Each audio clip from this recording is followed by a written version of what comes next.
প্রিয় বন্ধুরা, আজকের এই ঘটনাটি একটি কালো জাদু নিয়ে।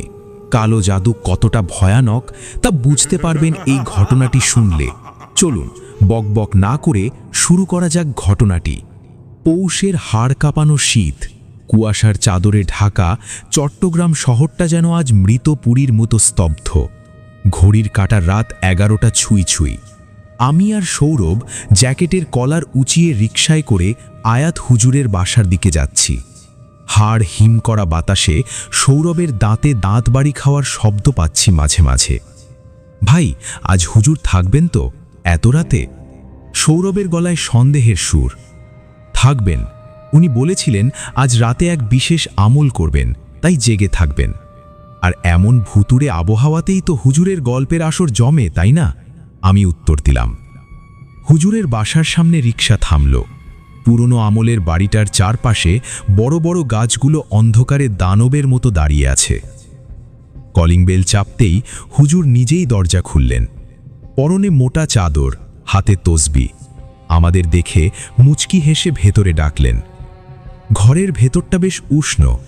হুজুরের পড়ার ঘরে বইয়ের তাকগুলোর মাঝে লো ভোল্টেজের বাতি জ্বলছে, যা পরিবেশটাকে আরও রহস্যময় করে তুলেছে।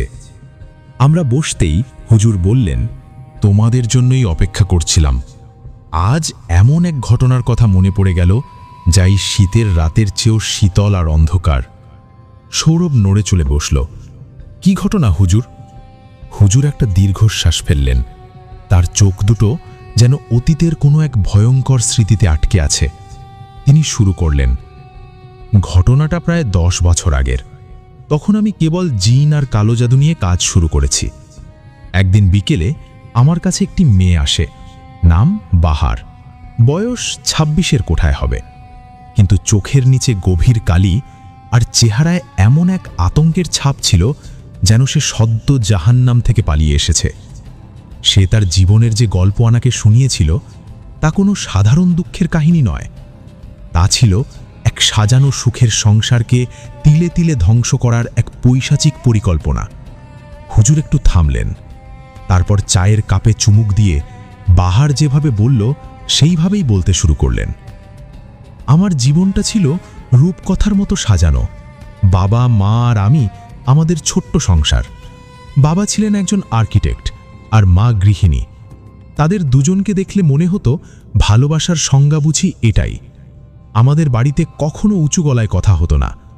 ছুটির দিনে আমরা লং ড্রাইভে যেতাম। মা পিয়ানো বাজাতেন, বাবা গুনগুন করে গান গাইতেন। আমি ভাবতাম পৃথিবীর সবচেয়ে সুখী মেয়ে আমি। কিন্তু আমি জানতাম না, সুখের এই কাঁচের ঘরটা ভাঙার জন্য অদৃশ্য কোনো শক্তি ওত পেতে আছে।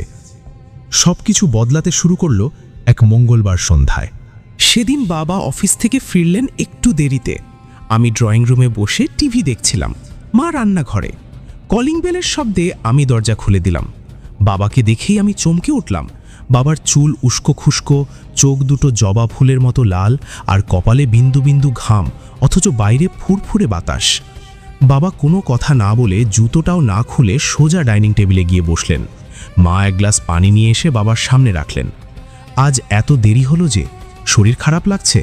মা আলতো করে বাবার কপালে হাত রাখতে চাইলেন, কিন্তু তখনই ঘটল সেই অকল্পনীয় ঘটনাটা।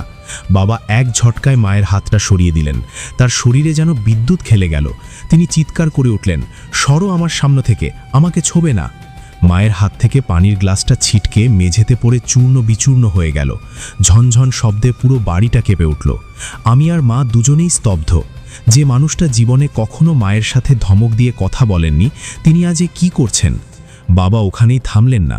তিনি টেবিলের ওপর রাখা কাঁচের জগটা তুলে সজোরে দেয়ালে ছুঁড়ে মারলেন। কাঁচের টুকরোগুলো বৃষ্টির মতো ছড়িয়ে পড়ল মেঝেতে। বাবার নিঃশ্বাস পড়ছিল হাঁপড়ের মতো, তার চোখ দিয়ে যেন আগুন বেরোচ্ছিল। তিনি মায়ের দিকে তাকিয়ে এমন সব অশ্রাব্য ভাষায় গালিগালাজ শুরু করলেন, যা আমি আমার বাবার মুখে কল্পনাও করতে পারিনি। সেই রাতে আমাদের বাসায় কেউ ঘুমায়নি। বাবা তার ঘরে দরজা বন্ধ করে রইলেন, আর মা সারা রাত ড্রয়িং রুমে বসে কাঁদলেন। আমি মায়ের পাশে বসে রইলাম, কিন্তু তাকে সান্ত্বনা দেওয়ার ভাষা আমার ছিল না। আমার মনে হচ্ছিল আমাদের সুখের সময়টা ওই ভাঙা গ্লাসের মতোই টুকরো টুকরো হয়ে গেছে, যা আর কখনো জোড়া লাগবে না। পরদিন সকালে বাবা ঘর থেকে বেরোলেন। তার আচরণে আগের রাতের সেই উন্মাদনা নেই, কিন্তু তিনি ছিলেন অস্বাভাবিক রকমের শান্ত। তিনি মায়ের কাছে ক্ষমা চাইলেন বটে, কিন্তু তার চোখে কোনো অনুশোচনা ছিল না। ছিল এক ধরনের শূন্যতা, যেন তিনি কোনো রোবট। সেই দিনের পর থেকে আমাদের বাড়িতে শান্তি শব্দটি যেন অভিধান থেকে মুছে গেল। প্রতিদিন কোনো না কোনো অজুহাতে ঝাগা। বাবা অফিসের কাজে মন দিতে পারছিলেন না, মা সারাদিন কাঁদতেন। অদ্ভুত বিষয় হলো, ঝগড়ার সময় বাবার গলার স্বর বদলে যেত। মনে হতো অন্য কেউ বাবার ভেতর থেকে কথা বলছে। মাত্র 3 মাসের মধ্যে পরিস্থিতি ডিভোর্সের দিকে গড়ালো। মা বাবাকে ছাড়া বাঁচবেন না বলে অনেক অনুনয় বিনয় করলেন, কিন্তু বাবা যেন পাথর হয়ে গিয়েছিলেন। তিনি এক কাপড়ে আমাদের ছেড়ে চলে গেলেন। বাবা চলে যাওয়ার পর মা পুরোপুরি ভেঙে পড়লেন। তিনি খাওয়া দাওয়া ছেড়ে দিলেন, ঘর অন্ধকার করে সারা দিন বসে থাকতেন, কারো সাথে কথা বলতেন না। তার সেই প্রাণবন্ত হাসিটা হারিয়ে গেল। ডাক্তাররা বললেন সিভিয়ার ডিপ্রেশন, কিন্তু আমি জানতাম এটা শুধু ডিপ্রেশন নয়। মায়ের শরীরে মাঝে মাঝে কাঁপুনি আসত, তিনি বিড়বিড় করে একা একা কথা বলতেন। আমি মাকে স্বাভাবিক জীবনে ফিরিয়ে আনার আপ্রাণ চেষ্টা করছিলাম। একদিন জোর করে মাকে বিকেলে পার্কে নিয়ে গেলাম। ভাবলাম খোলা বাতাসে হয়তো তার মনটা একটু ভালো হবে, কিন্তু কে জানতো সেই পার্কেই আমাদের জন্য অপেক্ষা করছে আরেক কালনাগিনী। পার্কের বেঞ্চে আমরা বসেছিলাম। বিকেলের ম্লান আলোয় মায়ের মুখটা খুব ফ্যাকাশে লাগছিল। হঠাৎ এক ভদ্রলোক আমাদের সামনে এসে দাঁড়ালেন। বয়স 45 বা বেশি, ক্লিন শেভ করা, চোখে চশমা, দেখতে বেশ ভদ্রস্থ, কিন্তু তার হাসিতে এমন কিছু একটা ছিল যা দেখে আমার বুকের ভেতরটা কেমন যেন করে উঠল। আরে ফরিদা আপা না? লোকটি হঠাৎ বেশ উচ্ছ্বসিত হয়ে মাকে ডাকলেন। মা অবাক হয়ে তাকালেন, চিনতে পারলেন না। লোকটি এগিয়ে এসে বললেন, চিনতে পারছেন না? আমি রাশেদ। আমরা তো পুরনো প্রতিবেশী ছিলাম, ছোটবেলায় একসাথে কত খেলেছি, আপনার মনে নেই? মা বিভ্রান্ত হয়ে তাকিয়ে রইলেন। তিনি কিছুতেই মনে করতে পারলেন না। কিন্তু রাশেদ নামের ওই লোকটি এমন সব পুরনো ঘটনার কথা বলতে লাগলো যা শুনে মাকে বিশ্বাস করতে বাধ্য হলেন। লোকটি দাবি করল সে মাকে ছোটবেলা থেকেই চেনে। রাশেদ খুব দ্রুত আমাদের সাথে মিশে গেল। সে মায়ের প্রতি অতিরিক্ত সহানুভূতি দেখাতে শুরু করল। বাবার চলে যাওয়ার কথা শুনে সে খুব দুঃখ প্রকাশ করল এবং বলল, আপা, আপনি চিন্তা করবেন না, আমি আছি তো। পুরনো বন্ধু হিসেবে এটুকু তো করতেই পারি। কিন্তু আমার খটকা লাগলো অন্য জায়গায়। আমার মা ছোটবেলায় যেখানে থাকতেন সেই এলাকার গল্প রাশেদ ঠিকই বলছিল, কিন্তু তার চোখের দৃষ্টি ছিল অদ্ভুত। সে যখন মায়ের দিকে তাকাচ্ছিল তখন তার চোখে সহানুভূতির চেয়ে লোলুপতাই বেশি ফুটে উঠছিল, যেন কোনো শিকারী তার দীর্ঘদিনের কাঙ্ক্ষিত শিকারকে হাতের নাগালে পেয়েছে। মাত্র কয়েকদিনের মধ্যেই রাশেদ আমাদের বাড়িতে নিয়মিত আসা যাওয়া শুরু করল। সে মায়ের জন্য ফুল আনত, আমার জন্য চকলেট আনত। কিন্তু আমি লক্ষ্য করলাম রাশেদ আমাদের বাসায় ঢোকার পর থেকেই বাড়ির পরিবেশটা কেমন যেন ভারী হয়ে উঠছিল। আগে যে ঘরে আলো বাতাস খেলত, এখন সেখানে দিনের বেলাতেও একটা ছমছমে ভাব। সবচেয়ে ভয়ের ব্যাপার হলো মা খুব দ্রুত রাশেদের উপর নির্ভরশীল হয়ে পড়লেন। বাবার বিরহে মা যতটা না কাতর ছিলেন, তার চেয়ে রাশেদের আগমনে তিনি যেন এক অদ্ভুত ঘোরের মধ্যে চলে গেলেন। রাশেদ যা বলতো মা তাই শুনতেন। মনে হতো মায়ের নিজস্ব কোনো চিন্তা শক্তি নেই। ঘটনার মোড় নিল ঠিক 1 মাস পর। একদিন মা আমাকে ডেকে বললেন, বাহার, আমি একটা সিদ্ধান্ত নিয়েছি, আমি রাশেদকে বিয়ে করব। আমি আকাশ থেকে পড়লাম, বিয়ে? মা, তুমি কি বলছো? বাবার সাথে তোমার বিচ্ছেদ হয়েছে মাত্র কয়েক মাস, আর এই লোকটাকে আমরা ঠিকমতো চিনিও না। ও কোথা থেকে এলো, কি করে, কিছুই তো জানি না। মা আমার কোনো কথাই কানে নিলেন না। তার চোখ দুটো ছিল ভাবলেশহীন। তিনি যান্ত্রিক গলায় বললেন, রাশেদ ভালো মানুষ, ও আমাকে বুঝবে, আর আমি একা থাকতে পারছি না বাহার, আমার দম বন্ধ হয়ে আসছে। আমার হাজার বারণ সত্ত্বেও মা জেদ ধরলেন।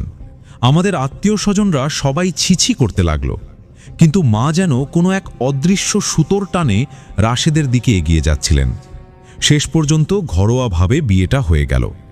বিয়েটা হওয়ার দিন রাশেদের মুখে আমি এক বিজয়ের হাসি দেখেছিলাম। সেই হাসিটা কোনো প্রেমিকের ছিল না, ছিল এক ধূর্ত শয়তানের। বিয়ের পর রাশেদ প্রস্তাব দিল, এই পুরনো বাড়িতে অনেক খারাপ স্মৃতি আছে, চলো আমরা নতুন কোথাও গিয়ে উঠি, নতুন জীবন শুরু করি।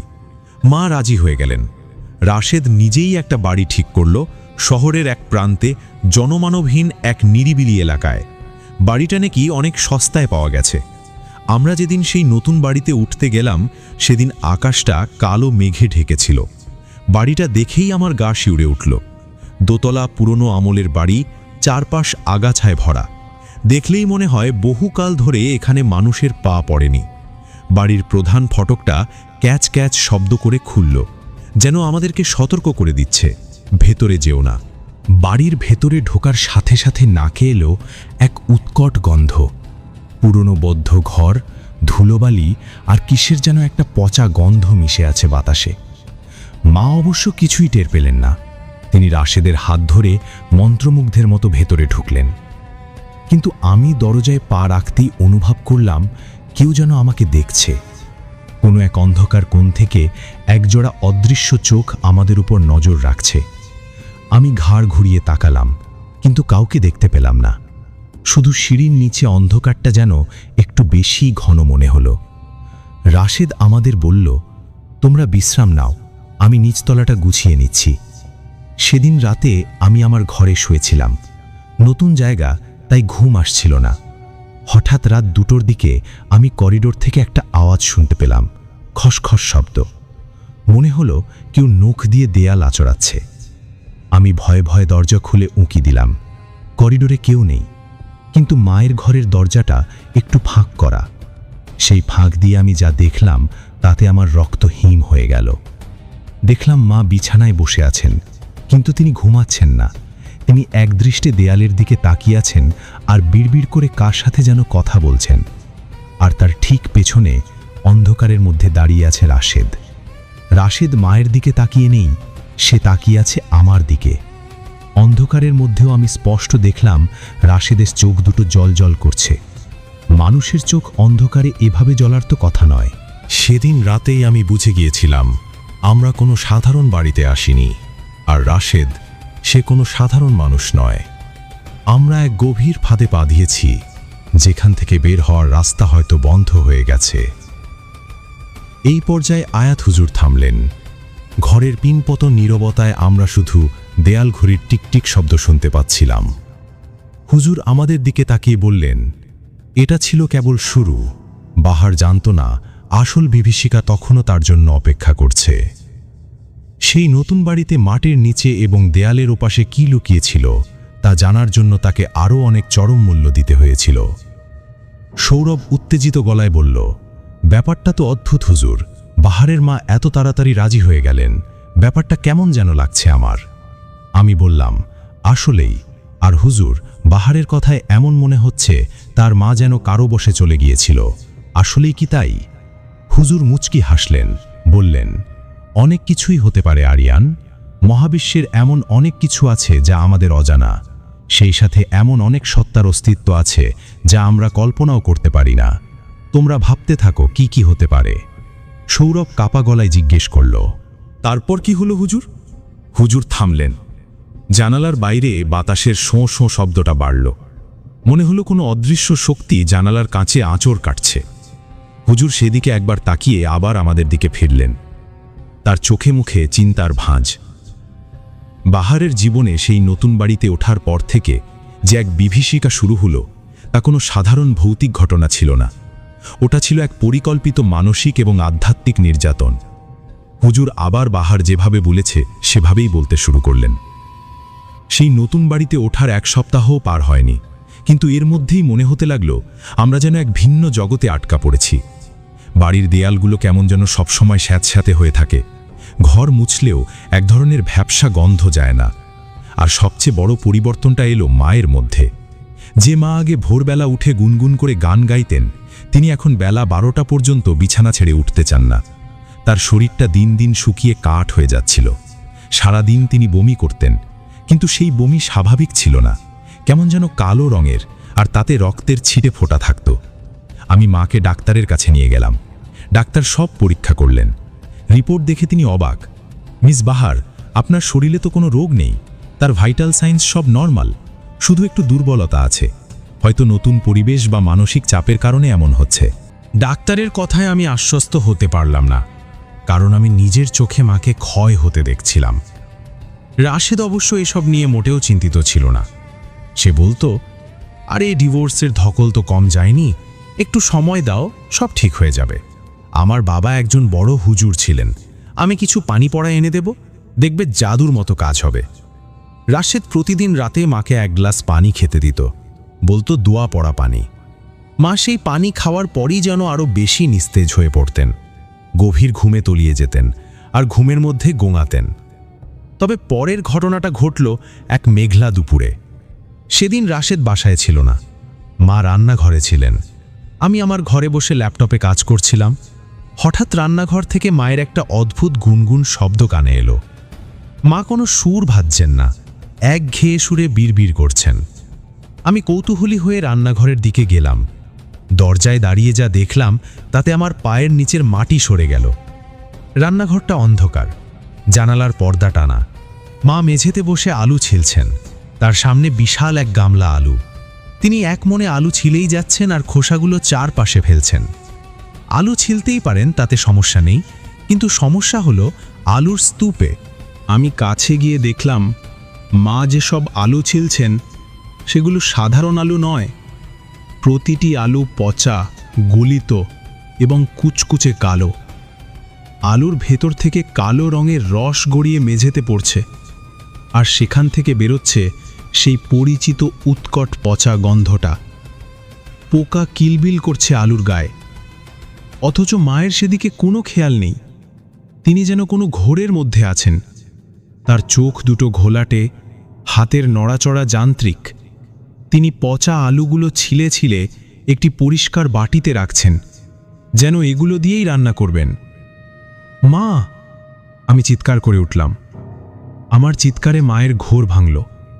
তিনি চমকে আমার দিকে তাকালেন, তারপর নিজের হাতের দিকে এবং মেঝের পচা আলুর স্তূপের দিকে তাকালেন। মুহূর্তের মধ্যে তার চোখের মনি স্বাভাবিক হল এবং তিনি এক গগন বিদারী চিৎকার দিয়ে উঠলেন, এগুলো কি? এগুলো এখানে কে আনলো? আমি এখানে কেন? মা ভয়ে কাঁপতে কাঁপতে পিছিয়ে গেলেন। তিনি বমি করে দিলেন মেঝেতেই। আমি মাকে ধরে ড্রয়িং রুমে নিয়ে এলাম। মা কাঁপতে কাঁপতে বললেন, বাহার, বিশ্বাস করো, আমি জানি না ওগুলো কখন ছিললাম। আমার মনে হচ্ছিল আমি বাজার থেকে আনা তাজা আলু ছিলছি, কিন্তু হঠাৎ আমার মনে হলো কেউ আমার হাত দুটো নিয়ন্ত্রণ করছে। আমি চাইলেও থামতে পারছিলাম না। থাক মা, কিচ্ছু হয়নি, শান্ত হও তুমি। মাকে শান্ত করে আমি রান্নাঘরে গেলাম ওগুলো পরিষ্কার করতে। কিন্তু গিয়ে দেখি রান্নাঘর পরিষ্কার, মেঝেতে কোনো পচা আলু নেই, কোনো কালো রস নেই, শুধু বাতাসে সেই দুর্গন্ধটা ভাসছে। আমি কি ভুল দেখলাম, নাকি মা আর আমি দুজনেই কোনো হ্যালুসিনেশনের শিকার? সেদিন সন্ধ্যায় রাশেদ ফিরল। আমি তাকে সব বললাম। সে হেসে উড়িয়ে দিল, তোমাদের মা মেয়ের মাথা খারাপ হয়ে গেছে, পচা আলু থাকবে কেন? আর থাকলেও আমি তো কিছুই দেখছি না। হয়তো কাজের মেয়েটা ফেলে দিয়েছে, কিন্তু আমাদের কোনো কাজের মেয়ে ছিল না। সেই রাতটা ছিল আরো ভয়ানক। মা তার ঘরে শুয়েছিলেন, রাশেদ পাশের ঘরে টিভি দেখছিল। আমি মায়ের পাশে বসে মাথায় হাত বুলিয়ে দিচ্ছিলাম। মা হঠাৎ আমার হাতটা শক্ত করে খামচে ধরলেন। তার হাত বরফের মতো ঠান্ডা। বাহার, মা ফিসফিস করে বললেন, আমি পাগল হইনি, ওরা আমাকে পাগল বানানোর চেষ্টা করছে। কারা? আমি জানি না, কিন্তু এই বাড়িতে আমরা একা নই। কাল রাতে যখন আমি বই পড়ছিলাম, মা ঢোক গিললেন, তার চোখের মনিতে আতঙ্ক। আমি বিছানায় শুয়ে বই পড়ছিলাম, ঘরে কেউ ছিল না। হঠাৎ আমি অনুভব করলাম আমার কাঁধের ওপর দিয়ে কেউ একে উকি দিয়ে বইটা পড়ছে। তার নিঃশ্বাস আমার ঘাড়ে লাগছিল। নিঃশ্বাসটা ছিল আগুনের মতো গরম। আমি সাহস করে ঘাড় ঘোরাতে পারিনি। তারপর আমি শুনলাম ঠিক আমার কানের কাছে কেউ ফিসফিস করে বইয়ের লাইনগুলো পড়ছে, কিন্তু আমার পড়ার আগেই সে পড়ে ফেলছে। আমি শিউরে উঠলাম। মা বলে চললেন। আর শুধু তাই নয়, মাঝ রাতে আমি যখনই বাথরুমে যাওয়ার জন্য উঠি, আমি শুনি কেউ আমার নাম ধরে ডাকে, ফরিদা, ফরিদা। গলার স্বরটা রাশেদের মতো, কিন্তু রাশেদ তখন গভীর ঘুমে। আর সেই স্বরটা, ওটা মানুষের গলা না বাহার, ওটা যেন কোনো গভীর কুয়া বা মাটির নিচ থেকে আসা শব্দ। মায়ের কথা শেষ হতে না হতেই ঘরের বাতিটা দপ করে নিভে গেল। লোডশেডিং নয়, কারণ রাস্তার ল্যাম্পপোস্টের আলো জানালায় পড়ছিল। অন্ধকারের মধ্যে মা আমাকে জড়িয়ে ধরলেন। ওরা এসেছে বাহার, ওরা এসেছে। ঠিক তখনই খাটের নিচ থেকে একটা শব্দ হলো, খসখস খসখস, যেন বড় কোনো প্রাণী খাটের নিচে নড়াচড়া করছে। মা ভয়ে সিটিয়ে গেলেন। আমার হাতে থাকা মোবাইলটার ফ্ল্যাশলাইট জ্বালালাম। আমি সাহস সঞ্চয় করে খাটের নিচে উকি দিতে গেলাম। আমার মনে হলো হয়তো ইঁদুর বা বিড়াল ঢুকেছে। আমি উপুর হয়ে খাটের নিচে আলো ফেললাম। প্রথমে আমি কিছুই দেখতে পেলাম না, শুধু ধুলো আর পুরনো কিছু বাক্স। কিন্তু আমি যখন আলোটা একটু বাম দিকে ঘোরালাম, তখন আমার হৃৎপিণ্ডটা এক মুহূর্তের জন্য থেমে গেল। খাটের একদম শেষ কোণায় অন্ধকারের ভেতর থেকে একজোড়া চোখ আমার দিকে তাকিয়ে আছে। ওগুলো কোনো বিড়ালের চোখ ছিল না। বিড়ালের চোখ আলো পড়লে জ্বলে, কিন্তু এই চোখ দুটো নিজস্ব আলোয় জ্বলছিল। টকটকে লাল, গনগনে আগুনের মতো দুটো চোখ। চোখের মণিতে কোনো সাদা অংশ নেই, পুরোটাই লাল। আর সেই চোখের নিচে আমি আবছাভাবে একটা হাসি দেখতে পেলাম, এক সারি ধারালো কালো দাঁত বের করা একটা বিভৎস হাসি। মা গো! আমি চিৎকার করে পিছিয়ে এলাম। হাত থেকে ফোনটা ছিটকে পড়ল। মা খাটের ওপর উঠে গুটিসুটি মেরে বসে চিৎকার করতে লাগলেন, ওটা নিচে, ওটা নিচে। ততক্ষণে ঘরের বাতি আবার জ্বলে উঠল। রাশেদ দৌড়ে এলো। কি হয়েছে? তোমরা এভাবে চিৎকার করছো কেন? আমি হাঁপাতে হাঁপাতে বললাম, খাটের নিচে, খাটের নিচে কেউ আছে। রাশেদ বিরক্ত মুখে খাটের নিচে উকি দিল। তারপর একটা ঝাড়ু দিয়ে খোঁচাখুচি করল। কিছুই বের হলো না। সে উঠে দাঁড়িয়ে ধমক দিল, তোমাদের এই পাগলামি আর কতদিন চলবে? খাটের নিচে কিচ্ছু নেই, হয়তো ইঁদুর ছিল। আমি রাশেদের দিকে তাকালাম। তার চোখে কোনো ভয় নেই, বরং একটা চাপা বিরক্তি আর ক্রূরতা। সে মায়ের দিকে তাকিয়ে বলল, ফরিদা, তোমার ওষুধের ডোজ বাড়াতে হবে। তোমার দেখা দেখি বাহারও পাগল হয়ে যাচ্ছে। আমি উত্তেজিত হয়ে বললাম, দেখুন, আমিও দেখেছি ওটাকে। সে তাচ্ছিল্য করে বলল, যা দেখেছ তা সবই ভুল। তুমিও মনে হয় তোমার মায়ের মতো পাগল হয়ে যাচ্ছ। এই পাগল লোকটার সাথে আমি আর কথা বাড়াইনি, জানি ফলাফল শূন্য। সেদিন রাতে মায়ের ঘরেই রাশেদ থাকল। আমি আমার ঘরে ফিরে এলাম, কিন্তু ঘুমাতে পারলাম না। আমার চোখের সামনে বারবার ভেসে উঠছিল খাটের নিচের সেই জ্বলন্ত চোখজোড়া। ওটা মানুষ ছিল না, জানোয়ারও না, ওটা ছিল সাক্ষাৎ শয়তান। রাত তখন প্রায় ৩টে। পিপাসায় আমার গলা শুকিয়ে গেছে। আমি পানি খাবার জন্য ঘর থেকে বেরোলাম। করিডর অন্ধকার। মায়ের ঘর থেকে কোনো শব্দ আসছে না। আমি রান্নাঘরের দিকে পা বাড়ালাম, কিন্তু রাশেদের গলার আওয়াজ শুনে থমকে দাঁড়ালাম। শব্দটা আসছে বারান্দা থেকে। ভাবলাম, এত রাতে রাশেদ কার সাথে কথা বলছে? আমি পা টিপে টিপে বারান্দার দরজার আড়ালে দাঁড়ালাম। রাশেদ ফোনে কথা বলছে। তার গলার স্বর নিচু, কিন্তু রাতের নিস্তব্ধতায় আমি স্পষ্ট শুনতে পেলাম, হ্যাঁ, সবকিছু পরিকল্পনা মতোই চলছে, চিন্তা করবেন না। ওপাশ থেকে কিছু বলা হলো। রাশেদ হেসে উত্তর দিল, ওষুধ কাজ করছে, শরীর একদম ভেঙে গেছে, আর বেশি দিন লাগবে না। মেয়েটা একটু ঝামেলা করছে, কিন্তু ওকেও ঠান্ডা করার ব্যবস্থা করছি। আমার রক্ত হিম হয়ে গেল। ওষুধ? মা তাহলে অসুস্থ নয়? রাশেদ মাকে ওষুধ খাইয়ে অসুস্থ বানাচ্ছে? রাশেদ আবার বলল, হুজুরকে বলবেন কালকের অমাবস্যায় যেন কাজটা শুরু করেন। আমি ছাগলের রক্ত জোগাড় করে রেখেছি, এবার আর মিস হবে না। ফরিদা শুধু আমার হবে, অথবা কারোরই না।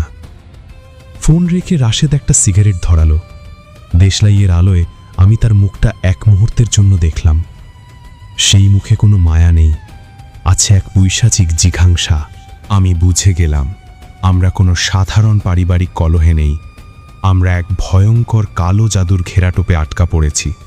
রাশেদ কোনো হিতাকাঙ্ক্ষী বন্ধু বা স্বামী নয়, সে এক সাইকোপ্যাথ যে মাকে পাওয়ার জন্য শয়তানের সাথে হাত মিলিয়েছে। আমি নিঃশব্দে আমার ঘরে ফিরে এলাম। দরজা লক করে দিলাম, কিন্তু আমি জানতাম এই দরজার লক আমাকে বাঁচাতে পারবে না, কারণ শত্রু ঘরের ভেতরেই। পরদিন সকালে আমি সিদ্ধান্ত নিলাম যেভাবেই হোক মাকে নিয়ে পালাবো।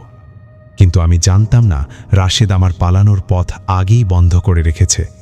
পরদিন সকাল থেকেই শুরু হলো এক নতুন বিভীষিকা। আয়াত হুজুর চুপ করলেন, তার কপালে বিন্দু বিন্দু ঘাম। সৌরভ ফিসফিস করে বলল, হুজুর, রাশেদ কি মাকে বলি দিতে চাইছিল? হুজুর গম্ভীর মুখে বললেন, বলি নয় সৌরভ, তার চেয়েও খারাপ কিছু। সে চাইছিল বশীকরণ বা সিফলি আমল। এই আমলে মানুষকে জীবিত লাশের মতো বানিয়ে ফেলা হয়, যাতে সে শুধু জাদুকরের নির্দেশ মানে। কিন্তু বাহারের মায়ের শরীর সেই জাদুর ধকল নিতে পারছিল না। তার আত্মা ধীরে ধীরে শরীর ছেড়ে দেওয়ার প্রস্তুতি নিচ্ছিল। আর বাহার, সে বুঝতে পারছিল না যে সে নিজেও সেই জাদুর জালের মধ্যে জড়িয়ে যাচ্ছে। আমি বললাম, হুজুর, বশীকরণের মাধ্যমে কি আসলেই প্রকৃতভাবে ভালোবাসার মানুষকে পাওয়া যায়? হুজুর মৃদু হেসে উত্তর দিলেন, বশীকরণ একটি জঘন্য জিনিস। এটি জিন দ্বারা নিয়ন্ত্রিত। এটাকে প্রকৃত ভালোবাসা বলে না, বলে জোর করে অন্যকে নিজের করে নেয়া। বাইরে হঠাৎ একটা কুকুর করুণ সুরে কেঁদে উঠল। হুজুর জানালার দিকে বাইরে তাকিয়ে বললেন, বুঝলে, একটা কথা মনে রেখো, কখনো কখনো মানুষের রূপের আড়ালে থাকা শয়তান জিনের চেয়েও বেশি ভয়ঙ্কর হয়। আয়াত হুজুর ধীরে ধীরে তসবিটা টেবিলে রাখলেন। তার চেহারা এখন পাথরের মতো শক্ত। ঘরের লাইটটা হয়তো ভোল্টেজ ওঠানামার কারণে একবার দপ করে নিভে আবার জ্বলে উঠল। এই আকস্মিক অন্ধকারে আমাদের দুজনেরই বুক কেমন যেন ধড়ফড় করে উঠল। হুজুর ধীর আর গম্ভীর কণ্ঠে বললেন, মানুষের সবচেয়ে বড় ভয় কি জানো? অন্ধকার? ভূত? না, মানুষের সবচেয়ে বড় ভয় হলো নিজেকে অচেনা রূপে দেখা। বাহার সেই রাতে এমন কিছুর মুখোমুখি হয়েছিল যা তাকে তার নিজের অস্তিত্ব নিয়েই সন্দিহান করে তুলেছিল। সেই রাতটা ছিল তার জীবনের দীর্ঘতম আর ভয়ঙ্কর রাত। আমরা দুজনেই চুপ রইলাম। আমরা কাহিনীতে এমনভাবে মিশে গেছি যে কিছু বলায় সাহস ছিল না। হুজুর আবার বাহারের মতো করে সেই ভয়ঙ্কর রাতের বর্ণনা শুরু করলেন। বারান্দায় রাশিদের সেই ফোনালাপ শোনার পর আমি সারা রাত চোখের পাতা এক করতে পারিনি। ভোরের আলো ফোটার সাথে সাথেই আমি সিদ্ধান্ত নিলাম যেভাবেই হোক আজ মাকে নিয়ে এই নরক থেকে পালাবো। রাশেদ বাজার করতে বেরোলেই আমি মাকে নিয়ে বের হয়ে যাব। সকাল 9টা। রাশেদ তৈরি হয়ে ড্রয়িং রুমে এলো। আমি আর চোখে লক্ষ্য করলাম সে মেইন গেটটা চাবি দিয়ে 2 প্যাচ দিয়ে লক করল এবং চাবিটা নিজের পকেটে ঢুকিয়ে রাখল। সে আমার দিকে তাকিয়ে একটা কুটিল হাসি দিয়ে বলল, বাহার, আমি আজ একটু বাইরে যাচ্ছি, ফিরতে রাত হবে। তোমার মায়ের শরীর ভালো না, তাই আমি মেইন গেট লক করে যাচ্ছি। তোমরা কেউ বের হওয়ার চেষ্টা করো না। আর হ্যাঁ, কোনো চালাকি করার চেষ্টা করো না। আমার চোখ কিন্তু এই বাড়ির সব জায়গায় আছে। আমার বুকের ভেতরটা ধক করে উঠল। সে কি বুঝে ফেলেছে আমি তার কথা শুনেছি? রাশেদ চলে যাওয়ার পর আমি পাগলের মতো গেটের কাছে গেলাম। তালাটা মজবুত, ভাঙা অসম্ভব। জানলার গ্রিলগুলোও ঝালাই করা। আমরা বাড়িতেই বন্দী। দুপুরের পর থেকে মায়ের অবস্থার অবনতি হতে শুরু করল। মা বিছানায় শুয়ে ছটফট করছিলেন। তার শরীর থেকে সেই পচা আলুর গন্ধটা আবার আসছিল, কিন্তু এবার আরও তীব্র। মনে হচ্ছিল ঘরের কোনো কোণায় কোনো মরা ইঁদুর পড়ছে। আমি মায়ের পাশে বসেছিলাম। মা হঠাৎ আমার হাত খামচে ধরলেন। তার নখগুলো আমার চামড়ায় গেঁথে গেল। বাহার, ও আমাকে নিয়ে যাবে। ও দরজায় দাঁড়িয়ে আছে। কে মা? কেউ নেই তো। ওই যে কালো আলখেল্লা পড়া লোকটা, ও বলছে আমার সময় শেষ। মা শূন্যে আঙুল তুলে চিৎকার করতে লাগলেন, অথচ সেখানে দেয়াল ছাড়া কিচ্ছু ছিল না। বিকাল গড়িয়ে সন্ধ্যা নামল। আকাশ কালো মেঘে ঢেকে গেল। শুরু হলো মুষলধারে বৃষ্টি। বিদ্যুৎ চমকানোর আলোয় বাড়িটাকে মাঝে মাঝে ভুতুড়ে মনে হচ্ছিল। রাশেদ তখনও ফিরল না। রাত 10টা। আমি ড্রয়িং রুমে সোফায় বসে টিভি দেখছিলাম। আসলে টিভি দেখছিলাম না, টিভির শব্দ দিয়ে বাড়ির ওই অসহ্য নীরবতা আর মায়ের গুণানির শব্দ ঢাকতে চাইছিলাম। খবরে আবহাওয়া বার্তা দেখাচ্ছিল। হঠাৎ টিভিটা ঝিরঝির করে উঠল। স্ক্রিনে শুধু সাদা কালো নয়েজ। আমি রিমোট দিয়ে চ্যানেল পাল্টানোর চেষ্টা করলাম, কাজ হলো না। বিরক্ত হয়ে টিভিটা রিমোট দিয়ে বন্ধ করে দিলাম। ঘরটা নিস্তব্ধ হয়ে গেল, শুধু বাইরে বৃষ্টির শব্দ।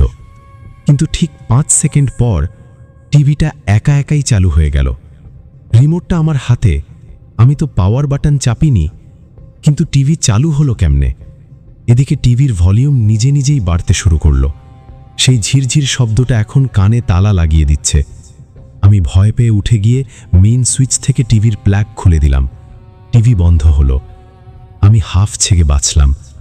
কিন্তু যখনই আমি সোফায় ফিরে বসতে যাব, তখনই আমার রক্ত হিম হয়ে গেল। আমার ঠিক উল্টো দিকের সোফায় কেউ একজন বসে আছে। ঘরটা আধা অন্ধকার। বাইরের ল্যাম্পপোস্টের আলো জানালার পর্দা ভেদ করে ভেতরে আসছে। সেই আবছা আলোয় আমি দেখলাম আমার মতোই কেউ একজন সোফায় বসে আছে। যে বসে আছে তার পরনে আমারই মতো নীল সালোয়ার কামিজ। তার চুলের স্টাইলও আমারই মতো। তার উচ্চতা, তার গায়ের রং সব অবিকন আমার মতো। আমি থরথর করে কাঁপতে শুরু করলাম। আমার গলা দিয়ে কোনো শব্দ বেরোচ্ছিল না। আমি কি আয়নায় নিজেকে দেখছি? না, ওখানে কোনো আয়না নেই। ধীরে ধীরে, খুব ধীরে ধীরে সেই মূর্তিটা তার মুখ তুলে আমার দিকে তাকালো। হ্যাঁ, ওটা আমি ছিলাম, হুবহু আমি। কিন্তু তার চোখগুলো, ওগুলো মানুষের চোখ ছিল না। ওগুলো ছিল দুটো কালো গর্ত, আর তার মুখে ছিল এক পৈশাচিক বাঁকা হাসি। সেই হাসিটা কানের লতি পর্যন্ত বিস্তৃত। আমার প্রতিচ্ছবি আমার দিকে তাকিয়ে সেই ঝিরিঝিরি শব্দের মতো যান্ত্রিক গলায় বলল, তুই পালাচ্ছিস কেন বাহার? আমরা তো তোকে নিতেই এসেছি। আজ রাতটা আমাদের উৎসবের রাত। আমি আর সহ্য করতে পারলাম না। না বলে চিৎকার করে আমি দৌড়ে মায়ের ঘরের দিকে গেলাম। আমার মনে হলো ওই নকল বাহার সোফা থেকে উঠে আমার পিছু নিয়েছে। মায়ের ঘরের দরজাটা ভেতর থেকে লক করা ছিল না, কিন্তু আমি হাতল ঘোরাতেই বুঝলাম ওটা খুলছে না, যেন কেউ ওপাশ থেকে ওটা শক্ত করে ধরে রেখেছে। মা, মা দরজা খোলো, মা! আমি দরজায় ধপধপ করে আঘাত করতে লাগলাম। ভেতর থেকে মায়ের চিৎকার ভেসে এলো। মা কাঁদছেন না, তিনি আর্তনাদ করছেন। ছেড়ে দে, আমাকে ছেড়ে দে, আমি যাব না। রাশেদ, তুই মানুষ না, তুই শয়তান। রাশেদ? রাশেদ কখন ফিরল? আমি তো মেন গেট খোলার আওয়াজ পাইনি। তাহলে রাশেদ কি আগে থেকেই ঘরে ছিল, নাকি অন্য কোনো উপায় ঢুকেছে? মায়ের ঘরের ভেতর থেকে ধস্তাধস্তির শব্দ, কাঁচ ভাঙার আওয়াজ আর পিশাচের মতো হাসির শব্দ আসছিল। আমি দরজায় লাথি মারতে লাগলাম, কিন্তু সেগুন কাঠের সেই ভারী দরজা এক চুলও নড়ল না। হঠাৎ সব শব্দ থেমে গেল।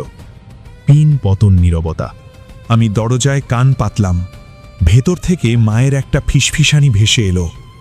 বাহার, তুই পালিয়ে যা মা, ও এখন তোর জন্য এসেছে। মায়ের এই কথাটা শোনার পর আমার মেরুদণ্ড দিয়ে ভয়ের শীতল স্রোত বয়ে গেল। আমি বুঝলাম আমি আর এক মুহূর্ত এই করিডোরে নিরাপদ নই। আমি দৌড়ে আমার নিজের ঘরে ঢুকে দরজা লক করে দিলাম।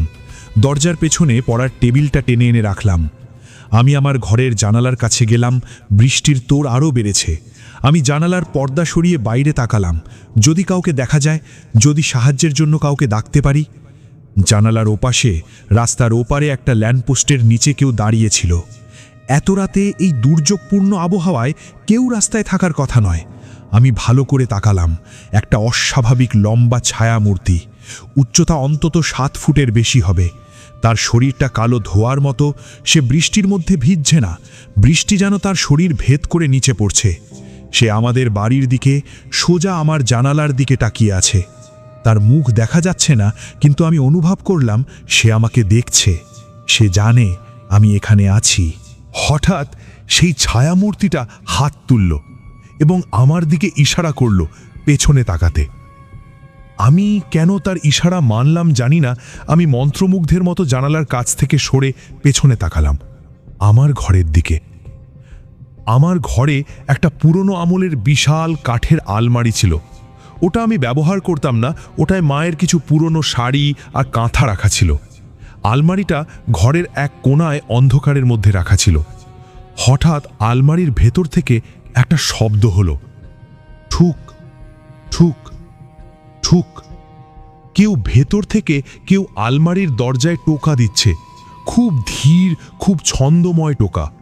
আমার হৃৎপিণ্ড গলার কাছে চলে এলো। আলমারির ভেতরে কেউ নেই, আমি জানি ওখানে কেউ নেই। ওটা তালাবদ্ধ না হলেও ছিটকিনি লাগানো। আবার শব্দ হলো, এবার একটু জোরে, ধপ ধপ ধপ। যেন ভেতরে আটকে থাকা কেউ বের হওয়ার জন্য ব্যাকুল হয়ে উঠেছে। আমি দেয়ালের সাথে পিঠ ঠেকিয়ে দাঁড়িয়ে রইলাম, আমার চোখ আলমারির হ্যান্ডেলের দিকে। আস্তে আস্তে, খুব আস্তে আস্তে আলমারির পিতলের হ্যান্ডেলটা ঘুরতে শুরু করলো। ক্যাচ ক্যাচ শব্দ করে হ্যান্ডেলটা ঘুরছে। আমি স্পষ্ট দেখছি কোনো অদৃশ্য হাত ওটা ঘোরাচ্ছে। ছিটকিনিটা খুলে গেল, আলমারির পাল্লাটা একটু ফাঁক হলো। সেই ফাঁক দিয়ে আমি দুটো জ্বলন্ত হলুদ চোখ দেখতে পেলাম, আর সাথে সাথে নাকে এলো সেই পচা মাংস আর ন্যাফথালিনের উৎকট গন্ধ। আর ভেতর থেকে একটা চিকন শিশুর মতো গলার স্বর ভেসে এলো, আপু, আমাদের সাথে খেলবে? আমরা তোমার জন্য অপেক্ষা করছি। আলমারির দরজাটা এবার পুরোটা খোলার উপক্রম হলো। আমি বুঝতে পারলাম ওটা যদি পুরোটা খুলে যায় এবং ভেতরের জিনিসটা যদি বেরিয়ে আসে, তবে আমি আর বাঁচব না, অথবা বাঁচলেও আমার মস্তিষ্ক আর কাজ করবে না। বাঁচার অদম্য ইচ্ছায় আমি জানলার দিকে দৌড় দিলাম। আমার ঘরটা দোতলায় হলেও নিচে একটা সানশেড ছিল। আমি গ্রিলবিহীন জানলার কাঁচের পাল্লা খুলে ফেললাম। পুরনো বাড়ির এই জানলাটায় গ্রিল ছিল না, যেটা রাশেদের হয়তো খেয়াল ছিল না। পেছন থেকে আলমারির দরজাটা দড়াম করে খুলে গেল। আমি আর পেছনে তাকাইনি, চোখ বন্ধ করে জানলা দিয়ে নিচের সানশেডে লাফালাম। পায়ে প্রচণ্ড আঘাত পেলাম, কিন্তু থামলাম না। সানশেড থেকে বাগানের নরম মাটিতে ঝাঁপ দিলাম। বৃষ্টি আর কাদার মধ্যে পড়ে আমি গড়াগড়ি খেলাম। ওঠার চেষ্টা করতেই দেখলাম আমার গোড়ালি মচকে গেছে, কিন্তু ব্যথার চেয়ে ভয় তখন অনেক বড়।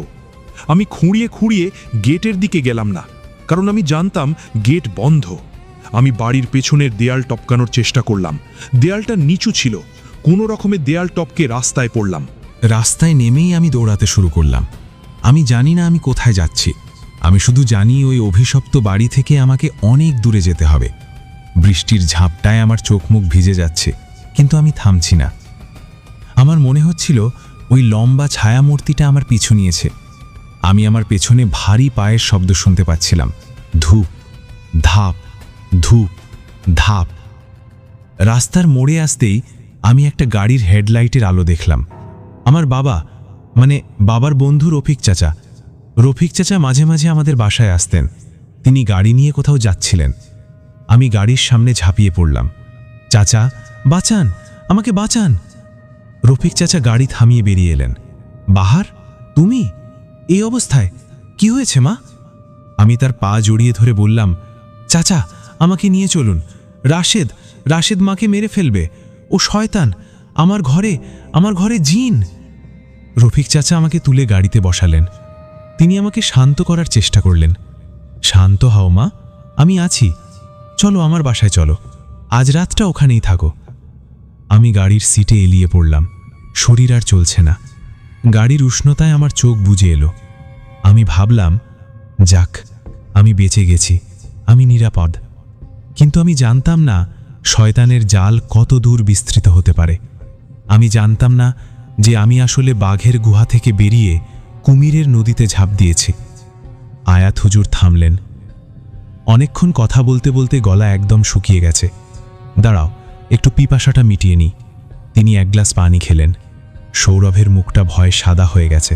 সৌরভ বলল, হুজুর, রফিক চাচা তো ভালো মানুষ, তাই না? তিনি তো বাহারকে বাঁচালেন। হুজুর একটা রহস্যময় হাসি হাসলেন। তার চোখের দৃষ্টিতে এক গভীর বিষণ্ণতা। সৌরভ, শয়তান যখন খেলা পাতে তখন সে সব ঘুঁটি সাজিয়ে রাখে। বাহার সেই রাতে রফিক চাচার বাসায় আশ্রয় নিয়েছিল ঠিকই, সে ভেবেছিল সে নিরাপদ। কিন্তু পরদিন সকালে মসজিদে গিয়ে সে যে সত্যটা জানতে পারল, তা তার পায়ের নিচের শেষ মাটিটুকুও সরিয়ে দিয়েছিল। কারণ রফিক চাচা তো শহরেই ছিলেন না। আমি অবাক হয়ে বললাম, মানে তাহলে বাহার কার গাড়িতে উঠল, কার বাসায় বা গেল? সৌরভ বলল, নাকি হুজুর এটা বাহারের কল্পনা ছিল, হতেও তো পারে ভয়ে ওর হিতাহিত জ্ঞান লোপ পেয়েছে। হুজুর গম্ভীর স্বরে বললেন, হতেও পারত যদি না ও। আমি বললাম, যদি না কি হুজুর? হুজুর মৃদু হাসলেন। আচ্ছা, এসব বাদ দাও, কিন্তু আসল প্রশ্ন অন্য জায়গায়। বাহার সেই রাতে কার অতিথি হয়েছিল? মানুষের, নাকি এটাও হতে পারে ওটা অন্য কিছু ছিল? হতেও তো পারে, তাই না? সৌরভ বলল, হ্যাঁ, তা পারে। বাইরে তখন বাতাসের গতিবেগ বেড়েছে। জানালার পাল্লাটা বাতাসের ঝাপটায় সশব্দে নড়ে উঠল, যেন মনে হলো আলমারির ভেতর থেকে কেউ আবার টোকা দিল। ঠুক ঠুক ঠুক। আয়াত হুজুর জানালার দিকে তাকিয়েছিলেন। হঠাৎ তিনি ঘুরে আমাদের দিকে তাকালেন। তার চোখে এক অদ্ভুত দীপ্তি। বুঝলে, মানুষ যখন বাঘের মুখ থেকে পালিয়ে বাঁচার চেষ্টা করে, তখন সে সামনের যে কোনো গর্তকেই নিরাপদ আশ্রয় মনে করে। কিন্তু সে জানে না সেই গর্তে হয়তো বিষাক্ত সাপ অপেক্ষা করছে। বাহারের অবস্থাও ছিল ঠিক তাই। সে রফিক চাচার গাড়িতে উঠে ভেবেছিল সে বেঁচে গেছে, কিন্তু সে জানত না সে আসলে এক মায়া ভুবনে প্রবেশ করেছে। আমি বললাম, তা তো ঠিকই হুজুর, যে কোনো ব্যক্তির ক্ষেত্রেই এটি প্রযোজ্য, তবে বাহারের ক্ষেত্রে হয়তো সেটি আরও ভয়ঙ্কর হবে মনে হচ্ছে। সৌরভ সন্দেহ ভরা কণ্ঠে বলল, কিন্তু হুজুর, রফিক চাচা এত রাতে কি করছিল? আর যদি সে রফিক না হয় তাহলে সে কি ছিল? আর হুজুর, গাড়িটা আসলো কই থেকে? সেটাও কি রূপ পরিবর্তন করল? বলেই সৌরভ হাসল। আমি সৌরভকে থামিয়ে দিয়ে বললাম, ভাই, এসব ফালতু প্রশ্ন বাদ দে। হুজুর আস্তে আস্তে সব পরিষ্কার করবেন। বলেন হুজুর, ওর কথাই গুরুত্ব দিয়েন না। হুজুর আবার বাহারের যেভাবে বলল সেইভাবেই সেই রাতের পরবর্তী ঘটনা বর্ণনা করতে শুরু করলেন। রফিক চাচার এসিটা খুব বাড়ানো ছিল। আমার শরীর ঠান্ডায় কাঁপছিল, কিন্তু আমি কিছু বলতে পারলাম না। চাচা কোনো কথা বলছিলেন না, শুধু এক মনে ড্রাইভ করছিলেন। তার মুখটা ভাবলেশহীন, রাস্তার দিকে স্থির। কিছুক্ষণ পর আমরা চাচার বাসায় পৌঁছলাম। বাসাটা শহরের এক নিরিবিলি এলাকায়, দোতলা ডুপ্লেক্স বাড়ি। কিন্তু অদ্ভুত ব্যাপার হলো, বাড়িতে চাচি বা অন্য কেউ ছিল না। পুরো বাড়িটা অন্ধকার। চাচি কোথায় চাচা? আমি কাঁপা গলায় জিজ্ঞেস করলাম। রফিক চাচা দরজা খুলতে খুলতে যান্ত্রিক গলায় উত্তর দিলেন, ওরা গ্রামের বাড়ি গেছে, আমি একাই আছি। তুমি গেস্ট রুমে গিয়ে বিশ্রাম নাও, আমি তোমার জন্য খাবারের ব্যবস্থা করছি। আমি গেস্ট রুমে ঢুকলাম। বিছানাটা খুব পরিপাটি, কিন্তু ঘরটা কেমন যেন হিমশীতল। কিছুক্ষণ পর চাচা ট্রেতে করে খাবার নিয়ে এলেন, রুটি আর মাংস। আমার খুব ক্ষুধা পেয়েছিল, কিন্তু খাবারের প্লেটটা হাতে নিতেই আমার বমি পেল। মাংসটা থেকে কাঁচা রক্তের একটা হালকা গন্ধ আসছিল। আমি খেতে পারলাম না। চাচা দরজায় দাঁড়িয়েছিলেন। তিনি আমার দিকে তাকিয়ে অদ্ভুতভাবে হাসলেন। খাচ্ছ না কেন মা? মাংসটা খুব তাজা, স্পেশাল তোমার জন্য রান্না করেছি। তার এই স্পেশাল কথাটা বলার ভঙ্গি আমাকে অস্বস্তিতে ফেলে দিল। আমি বললাম, আমার শরীর খারাপ লাগছে চাচা, আমি ঘুমাবো। চাচা মাথা নেড়ে বেরিয়ে গেলেন। যাওয়ার সময় বাইরে থেকে দরজাটা ভেজিয়ে দিলেন, কিন্তু লক করলেন না। সেই রাতে আমি এক ফোঁটাও ঘুমাতে পারিনি, কারণ আমি দরজার নিচ দিয়ে ছায়া দেখছিলাম। রফিক চাচা সারা রাত আমার দরজার ঠিক ওপাশেই দাঁড়িয়েছিলেন। তিনি নড়েননি, বসেননি, শুধু মূর্তির মতো দাঁড়িয়েছিলেন। মাঝে মাঝে তার ভারী নিঃশ্বাসের শব্দ আমি শুনতে পাচ্ছিলাম। ভোরের আলো ফোটার সাথে সাথেই আমি বিছানা ছাড়লাম। আমার মনে হচ্ছিল এই বাড়িটা নিরাপদ নয়। রাশেদের বাড়ি আর এই বাড়ির মধ্যে কোনো একটা অদৃশ্য সংযোগ আছে। আমি জানালা দিয়ে দেখলাম রফিক চাচা বাগানে দাঁড়িয়ে আছেন। তিনি আকাশের দিকে তাকিয়ে বিড়বিড় করছেন। আমি আর দেরি করলাম না, পেছনের দরজা দিয়ে চুপি চুপি বেরিয়ে পড়লাম। আমার গন্তব্য ছিল পাশের পাড়ার বড় মসজিদটা। আমি জানতাম একমাত্র আল্লাহর ঘরই এখন আমাকে বাঁচাতে পারে। মসজিদে যখন পৌঁছালাম তখন ফজর নামাজ শেষ হয়েছে, মুসল্লিরা বেরিয়ে যাচ্ছেন। আমি ইমাম সাহেবের খোঁজ করলাম। খাদেম আমাকে মসজিদের ভেতরের হুজরাখানায় নিয়ে গেলেন। সেখানে একজন সৌম্যদর্শন মানুষ বসে কোরআন তেলাওয়াত করছিলেন। সেটাই তো আপনি। বাকিটা তো সব জানেনি। আমি মনোযোগ দিয়ে সব শুনলাম। আমি ওর সব শুনে চিন্তায় পড়ে গেলাম। সবশেষে বাহার আমাকে বলল, হুজুর, কাল রাতে আমি কোনো মতে পালিয়ে এসে রফিক চাচার বাসায় আশ্রয় নিয়েছিলাম।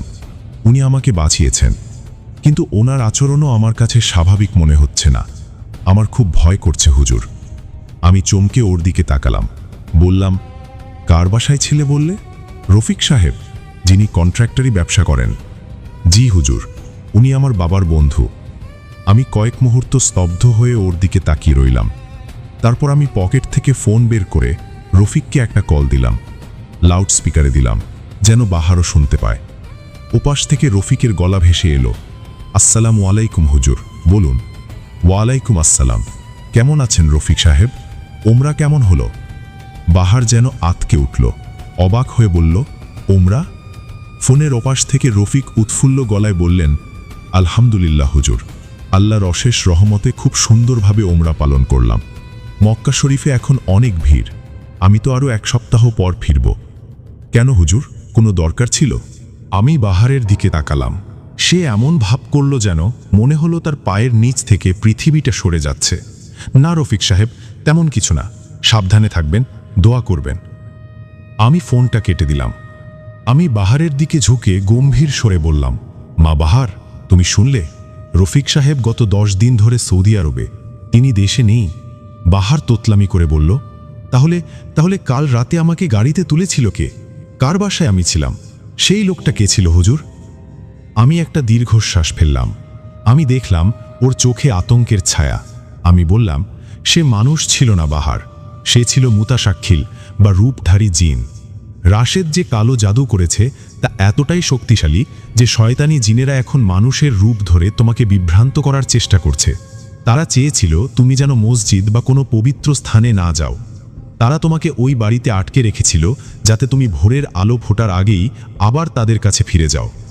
বাহার আতঙ্কের স্বরে বলল, হুজুর, তাহলে গতরাতে এসব কি হলো? সেই কাঁচা মাংসের গন্ধ, দরজার ওপাশে সারা রাত দাঁড়িয়ে থাকা সেই ছায়া, ওটা রফিক চাচা ছিলেন না। আমি সারা রাত এক জিনের সাথে একই ছাদের নিচে ছিলাম। আমি উঠে দাঁড়ালাম। আর 1 মুহূর্ত দেরি করা যাবে না। রাশেদ এবং তার শয়তানি বাহিনী তোমার মায়ের শেষ শক্তিটুকু শুষে নেওয়ার জন্য প্রস্তুত হচ্ছে। আজ অমাবস্যা, রাশেদ ফোনে বলেছিল আজকেই চূড়ান্ত কাজটা করবে। আমাদের এখনই পুলিশ এবং কিছু সাহসী লোক নিয়ে ওই বাড়িতে যেতে হবে। বাহার বলল, কিন্তু পুলিশ কি এসব বিশ্বাস করবে? আমি বললাম, পুলিশ কালো জাদু বিশ্বাস না করলেও একজন নারীকে বন্দি করে রাখা এবং নির্যাতনের অভিযোগ বিশ্বাস করবে। চলো, আল্লাহ আমাদের সহায় হন। আমরা যখন পুলিশের জিপ আর আমার কিছু ছাত্রদের নিয়ে সেই অভিশপ্ত বাড়ির দিকে রওনা হলাম, তখন সকাল 10টা। আকাশটা তখনও মেঘলা। দূরে কোথাও বাজ পড়ার শব্দ হলো। গাড়ি যখন বাড়ির গেটের সামনে থামল, তখন এক অদ্ভুত দৃশ্য আমাদের চোখে পড়ল। বাড়ির মেইন গেটটা খোলা, কিন্তু বাড়ির চারপাশে শত শত কালো কাক বসে আছে। ছাদের কার্নিশে, বাগানের গাছে, এমনকি গেটের পিলারে শুধু কাক আর কাক। তারা ডাকছে না, তারা এক দৃষ্টিতে বাড়ির ভেতরের দিকে তাকিয়ে আছে, যেন কোনো মৃতদেহের অপেক্ষায় আছে। পুলিশ অফিসার গাড়ি থেকে নেমে বললেন, কি বিদঘুটে জায়গা, এত কাক কেন এখানে? আমি নিচু গলায় বললাম, কাক মৃত্যুর খবর আগে পায় অফিসার, ভেতরে হয়তো খুব খারাপ কিছু ঘটে গেছে। আমরা পা টিপে টিপে বাড়ির ভেতরে ঢুকলাম। সদর দরজাটাও খোলা, ভেতর থেকে সেই পরিচিত পচা গন্ধটা ভেসে আসছে। তবে আজ গন্ধটা অনেক বেশি তীব্র।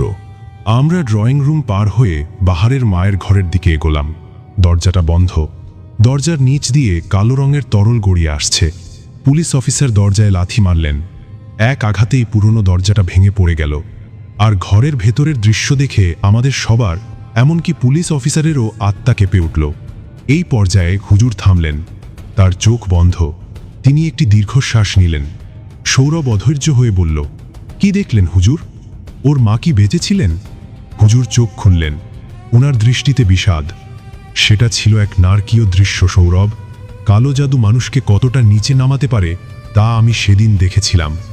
আমি বললাম, কি এমন দেখেছিলেন হুজুর, যেটা এত ভয়ঙ্কর আর নারকীয় ছিল? বাইরে হঠাৎ প্রচণ্ড শব্দে বাজ পড়ল। কারেন্ট চলে গেল। অন্ধকারে হুজুরের কণ্ঠস্বর ভেসে এলো।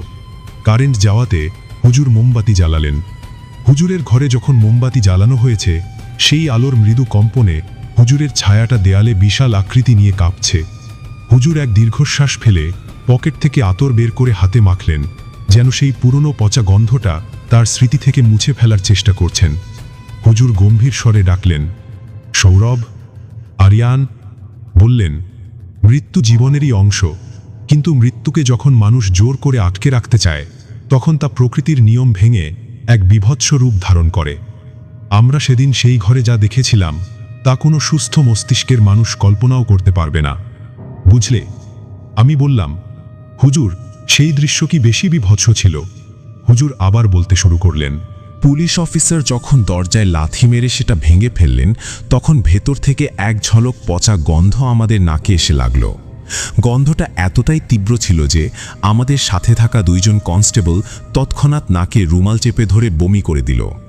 এটা সাধারণ কোনো পচা গন্ধ নয়, ফরমালিন, পচা মাংস, ধূপকাঠি এবং মানুষের মলমূত্রের এক অদ্ভুত মিশ্রণ। ঘরের জানালাগুলো কালো মোটা কাপড় দিয়ে ঢাকা, তাই দিনের বেলাতেও ঘরটা ঘুটঘুটে অন্ধকার। পুলিশ অফিসার টর্চ লাইট জ্বালালেন। সেই আলোর রেখা অন্ধকারের বুক চিরে সোজা গিয়ে পড়ল ঘরের মাঝখানে থাকা পালঙ্কটার ওপর। সেখানে এক নারী শুয়ে আছেন, বাহারের মা ফরিদা বেগম।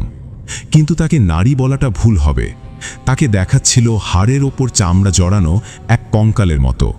তার গায়ের রং কালচে নীল হয়ে গেছে, চোখ দুটো অর্ধেক খোলা, কিন্তু মণিগুলো উল্টে আছে ওপরের দিকে। মুখটা হাঁ করা, আর সেই হাঁ করা মুখ দিয়ে গড়িয়ে পড়ছে এক ধরনের কালো লালা। আর তার পাশে বিছানায় বসে আছে রাশেদ। রাশেদ এক হাতে ফরিদা বেগমের শীর্ণ হাতটা ধরে আছে, আর অন্য হাতে একটা চামচ দিয়ে তার মুখে কিছু একটা খাওয়ানোর চেষ্টা করছে। টর্চের আলো তাদের ওপর পড়তেই রাশেদ বিরক্তি নিয়ে তাকালো।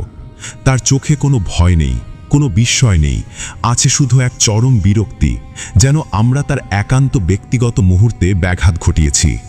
রাশেদ অত্যন্ত শান্ত কিন্তু বিরক্ত গলায় জিজ্ঞেস করল, আপনারা কারা? কেন দরজা ভাঙলেন? তার গলার স্বরে এমন এক শীতলতা ছিল যা ওই পচা গন্ধের চেয়েও বেশি অস্বস্তিকর। পুলিশ অফিসার বন্দুক উঁচিয়ে চিৎকার করলেন, হাত তুলুন, আপনি অ্যারেস্ট। রাশেদ হাসল। সেই হাসিটা দেখে বাহার আমার পেছনে লুকিয়ে পড়ল। রাশেদ ফরিদা বেগমের চুলে হাত বুলিয়ে দিতে দিতে বলল, চিৎকার করবেন না, ফরিদা ঘুমাচ্ছে, ওর শরীরটা একটু খারাপ, তাই বিশ্রামে আছে, আপনারা চলে যান। আমি বাহারের দিকে তাকালাম। মেয়েটা পাথরের মতো দাঁড়িয়ে আছে। সে তার মায়ের দিকে তাকিয়ে আছে, কিন্তু তার মুখ দিয়ে কোনো শব্দ বের হচ্ছে না। সে হয়তো বুঝতে পারছে না তার মা জীবিত না মৃত। আমি ধীর পায়ে ঘরের ভেতরে ঢুকলাম। আমি বুঝতে পারছিলাম এই ঘরে শয়তানি জিনের এক শক্তিশালী আস্তানা তৈরি করা হয়েছে। ঘরের 4 কোণায় মাটির সরা রাখা, তাতে রক্ত এবং ছাই মেশানো কিছু একটা। দেয়ালের গায়ে আরবি হরফের মতো দেখতে কিছু লেখা, কিন্তু সেগুলো আসলে হিব্রু এবং শয়তানি মন্ত্রের মিশ্রণ। এগুলো সব উল্টো করে লেখা। আমি রাশেদের দিকে এগিয়ে গেলাম। রাশেদ সাহেব, ওনার কি প্রাণ আছে? রাশেদ আমার দিকে তাকিয়ে চোখ বড় বড় করে বলল, অবশ্যই আছে, ও তো আমার সাথে কথা বলে। এই তো একটু আগে বলল ওর খিদে পেয়েছে, তাই আমি ওকে স্যুপ খাওয়াচ্ছি। আপনারা ওকে অসুস্থ ভাবছেন কেন? ও তো একদম সুস্থ, শুধু একটু দুর্বল। আমি পালঙ্কের কাছে গেলাম। ফরিদা বেগমের হাতটা দেখার জন্য একটু ঝুঁকলাম। রাশেদ বাধা দিল না, সে আত্মবিশ্বাসী ছিল। আমি ফরিদা বেগমের হাতটা স্পর্শ করলাম। বরফের মতো ঠান্ডা, নাড়ি নেই, চামড়াটা স্পর্শ করতেই মনে হলো উঠে আসবে।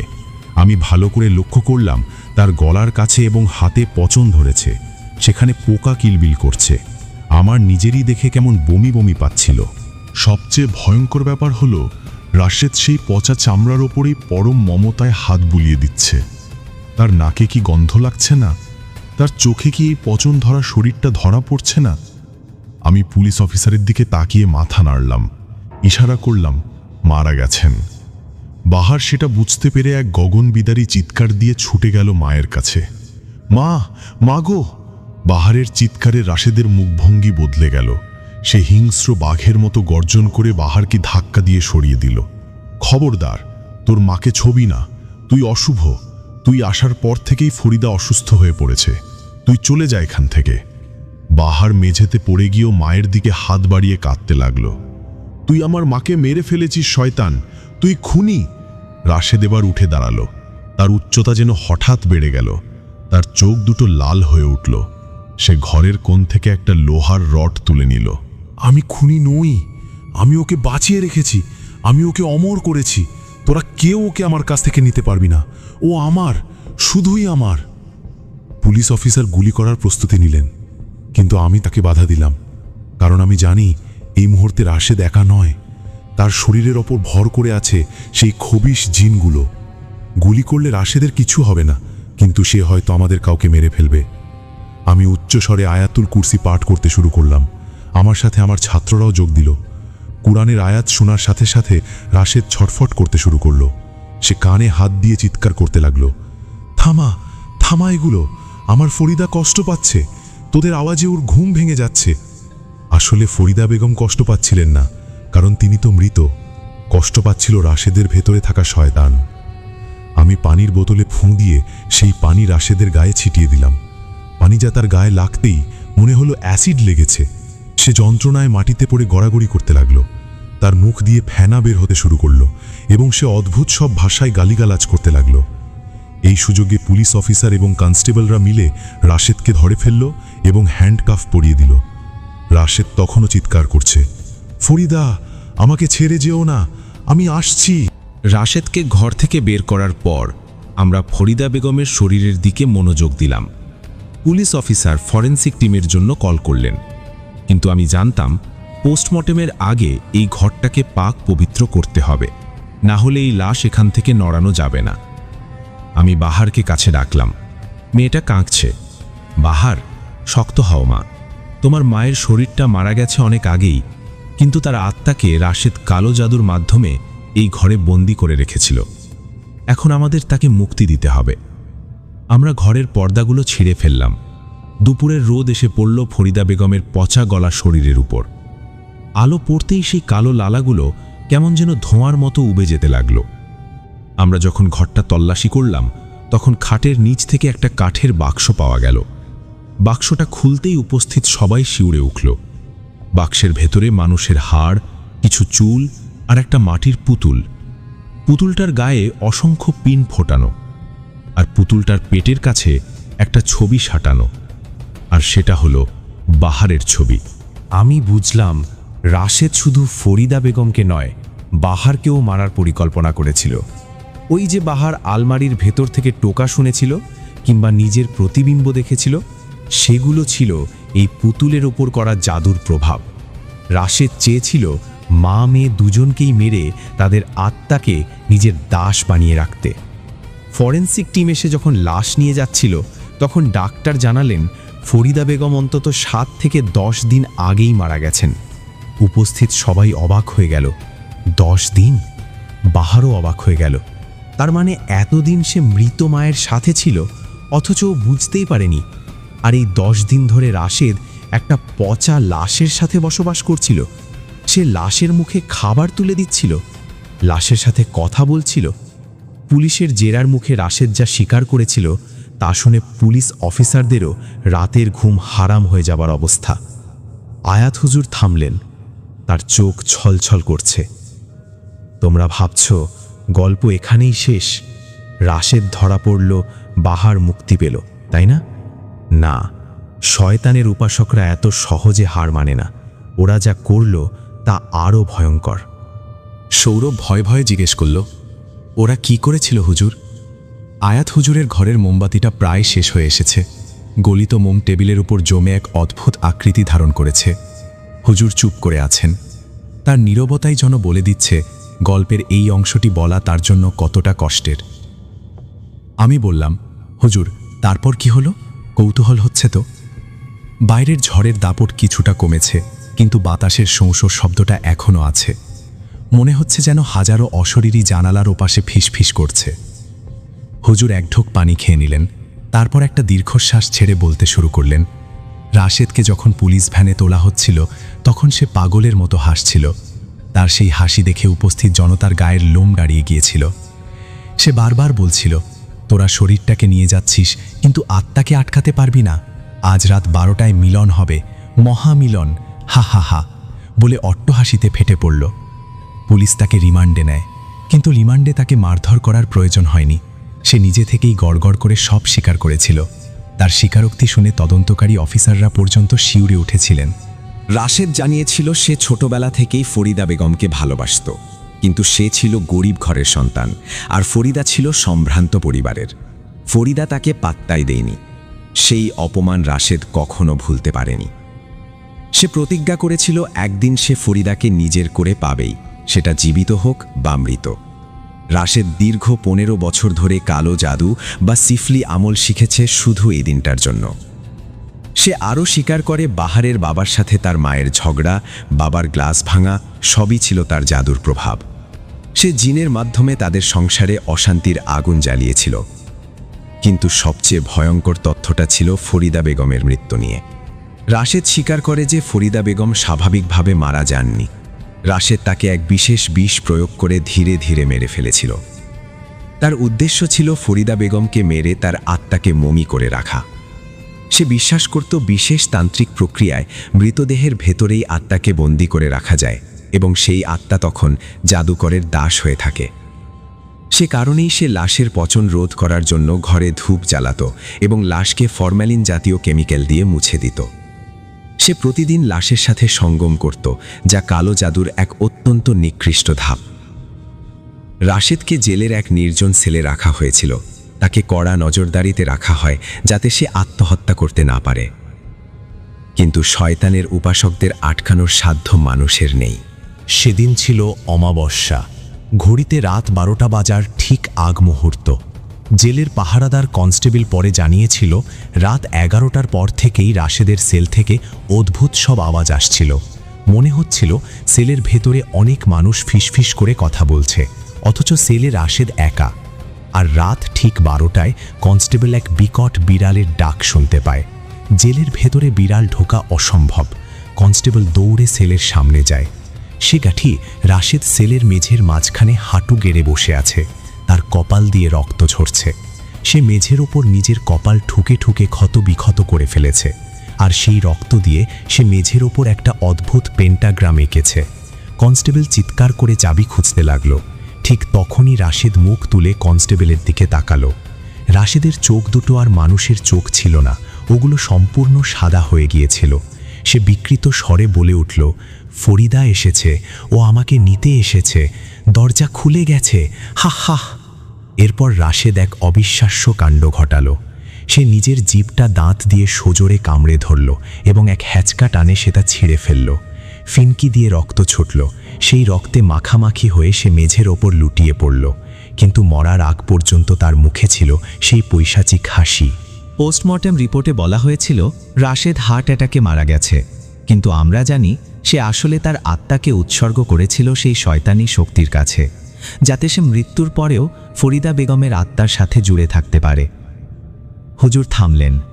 সৌরভ অনেকটা আবেগী হয়ে গেল। ওর চোখ দিয়ে পানি পড়ছে। সৌরভ বলল, হুজুর, বাহারের কি হলো? ও কি স্বাভাবিক হতে পেরেছিল? হুজুর একটা দীর্ঘশ্বাস ফেললেন। বললেন, বাহার, মেয়েটা বেঁচে গিয়েছিল ঠিকই, কিন্তু তার মনটা মরে গিয়েছিল। মায়ের মৃত্যু, রাশেদের পৈশাচিকতা, এসব সে নিতে পারেনি। সে কিছুদিন মানসিক হাসপাতালে ছিল। সুস্থ হওয়ার পর সে সিদ্ধান্ত নেয় সে তার বাবার কাছে ফিরে যাবে। সে ভাবত বাবা হয়তো এখনও তাকে ভালোবাসেন। বাবা হয়তো জানেন না তাদের ওপর কি ঝড় বয়ে গেছে। বাহার তার বাবার পুরনো ঠিকানায় গেল, সেই বাড়িটা যেখানে তারা একসময় সুখের সংসার করত। কিন্তু সেখানে গিয়ে সে যে সত্যটা জানল তা ওর পায়ের নিচের মাটি সরিয়ে দিয়েছিল। আমি অবাক হয়ে বললাম, মানে দাঁড়ান, সে বাবার কাছে গেল, তো সেখানে কি এমন জানলো যে তার অবস্থা আরও খারাপ হলো? হুজুর আমাদের দিকে ঝুঁকে ফিসফিস করে বললেন, তোমরা প্রস্তুত তো সেই সত্যটা শোনার জন্য? সৌরভ কৌতূহলী কণ্ঠে বলল, অবশ্যই হুজুর, বলুন। হুজুর এবার এমন এক চমকের কথা বললেন যা শুনে আমরাই থ হয়ে গেলাম। বাহার যখন তাদের পুরনো বাড়িতে গেল তখন সে দেখল বাড়িটা পরিত্যক্ত, ধুলো বালিতে ঢাকা। সে প্রতিবেশীদের কাছে বাবার খোঁজ করল, কিন্তু কেউ তার বাবার খোঁজ দিতে পারল না। সবাই বলল, তোমার বাবা তো সেই যে ঘর ছাড়ল, আর তো ফিরে আসেনি। বাহার হতাশ হয়ে পুলিশের কাছে গেল বাবার নিখোঁজ ডায়েরি করতে। পুলিশ যখন পুরনো ফাইল ঘাঁটতে শুরু করল তখন রাশেদের জবানবন্দির একটা গোপন অংশ সামনে এলো, যা পুলিশ আগে বাহারকে জানায়নি। রাশেদ তার জবানবন্দিতে বলেছিল, আমি ফরিদার সংসার ভেঙেছিলাম ঠিকই, কিন্তু তার স্বামীকে ঘর থেকে তাড়াইনি। আমি তাকে ঘর থেকে বের হতেও দিইনি। পুলিশ এই তথ্যের ভিত্তিতে বাহারদের সেই পুরনো বাড়ির বাগানে তল্লাশি চালালো। বাগানের এক কোণায়, যেখানে বাহারের বাবা শখ করে গোলাপ গাছ লাগিয়েছিলেন, সেই মাটি খোঁড়া হলো। মাটির 5 ফুট নিচ থেকে একটা কঙ্কাল বেরিয়ে এলো। কঙ্কালটার পরনে ছিল সেই শার্ট যেটা বাহারের বাবা শেষ যেদিন অফিস করেছিলেন সেদিন পরেছিলেন। ফরেন্সিক রিপোর্টে জানা গেল বাহারের বাবাকে মাথায় আঘাত করে মারা হয়েছিল এবং সেটা মারা হয়েছিল আজ থেকে প্রায় 1 বছর আগে, ঠিক যেদিন বাবা মায়ের সাথে প্রথম ঝগড়া করেছিলেন এবং গ্লাস ভেঙেছিলেন। অবাক হচ্ছ তাই না? তাহলে প্রশ্ন হলো, গত 1 বছর ধরে যে বাবার সাথে মায়ের ঝগড়া হলো, যে বাবা ডিভোর্স দিয়ে বাড়ি ছেড়ে চলে গেলেন, তিনি কে ছিলেন? আসল সত্যটা হলো রাশেদ কালো জাদুর মাধ্যমে বাহারের বাবাকে ওই দিনই মেরে ফেলেছিল এবং লাশ বাগানে পুঁতে ফেলেছিল। এরপর সে তার জিন চালানের মাধ্যমে বাবার এক মায়া রূপ তৈরি করেছিল। সেই মায়ারূপী বাবাই মায়ের সাথে ঝগড়া করত, সংসার ভাঙত। বাহার এবং তার মা যাকে দেখতেন সে আসলে মানুষ ছিল না, ছিল রাশেদের পাঠানো এক জিন। রাশেদ চেয়েছিল ফরিদা বেগম যেন তার স্বামীকে ঘৃণা করে, তাই সে ওই জিনকে দিয়ে নাটক সাজিয়েছিল। বাহারের বাবা কোনোদিন তাদের ছেড়ে যাননি, তিনি মরে গিয়েও ওই বাড়ির মাটিতেই শুয়েছিলেন, তার প্রিয় গোলাপ গাছের নিচে। এই কথা শোনার পর বাহার আর কথা বলতে পারেনি, সে পাথর হয়ে গিয়েছিল। সে বুঝতে পারল তার পুরো জীবনটাই ছিল এক মিথ্যার ওপর সাজানো। সে যে বাবার ওপর অভিমান করেছিল সেই বাবা আসলে নির্দোষ ছিলেন এবং নির্মমভাবে খুন হয়েছিলেন। হুজুর মোমবাতিটা ফু দিয়ে নিভিয়ে দিলেন। ঘরটা অন্ধকারে ডুবে গেল। হুজুর একটা দীর্ঘশ্বাস ছাড়লেন, তারপর ধীরে ধীরে বললেন, বাহার এখন গ্রামে থাকে, একা, সে আর বিয়ে করেনি। তবে গ্রামের লোকেরা বলে বাহার নাকি মাঝে মাঝে গভীর রাতে বাগানে গিয়ে কার সাথে যেন কথা বলে।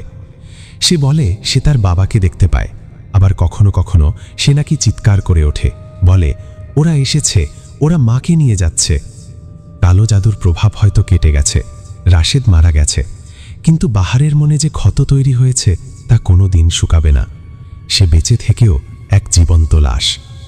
সৌরভ, আরিয়ান শয়তান যখন কাউকে গ্রাস করে তখন সে শুধু শরীর খায় না, সে খেয়ে ফেলে মানুষের বিশ্বাস, ভালোবাসা আর ভবিষ্যৎ। এই গল্প থেকে শিক্ষা নাও, কখনো কাউকে অন্ধের মতো বিশ্বাস করো না, আর বিপদ দেখলে আল্লাহর ওপর ভরসা রেখো, কারণ শয়তান সবসময় সুযোগের অপেক্ষায় থাকে। আমি দীর্ঘশ্বাস ছাড়লাম। হুজুর, কাহিনী মারাত্মক ছিল, কিন্তু বাহারের জন্য মনটা খারাপ হয়ে গেল। বেচারির কি দোষ ছিল? সৌরভ বলল, হায় আল্লাহ, মানুষ এত নিকৃষ্ট হতে পারে? ছি, রাশেদের মতো দুনিয়ায় আছে বলেই দুনিয়ায় এত অশান্তি। হুজুর বললেন, আমরা সবসময় মানুষের বাহ্যিক রূপ দেখে বিচার করি।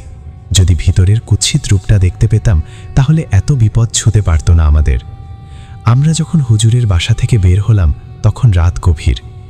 আকাশ পরিষ্কার হয়ে গেছে, কিন্তু আমাদের মনের আকাশটা কালো মেঠে ঢেকে আছে। রিকশায় ফেরার সময় আমি আর সৌরভ কেউ কোনো কথা বললাম না, শুধু মাঝে মাঝে বাতাসের ঝাপটায় মনে হচ্ছিল এই বুঝি কেউ আমাদের ধরবে। প্রিয় লিসেনার, ভয়ঙ্কর এই কালো জাদুর ঘটনাটি কেমন লাগলো অবশ্যই কমেন্ট করে জানিয়ে যাবেন। ধন্যবাদ সবাইকে।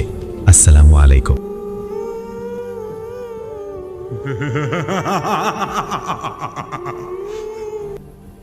প্রিয় লিসেনার, ঘটনা শুরু করার আগে আমি আপনাদের কিছু বলে রাখি।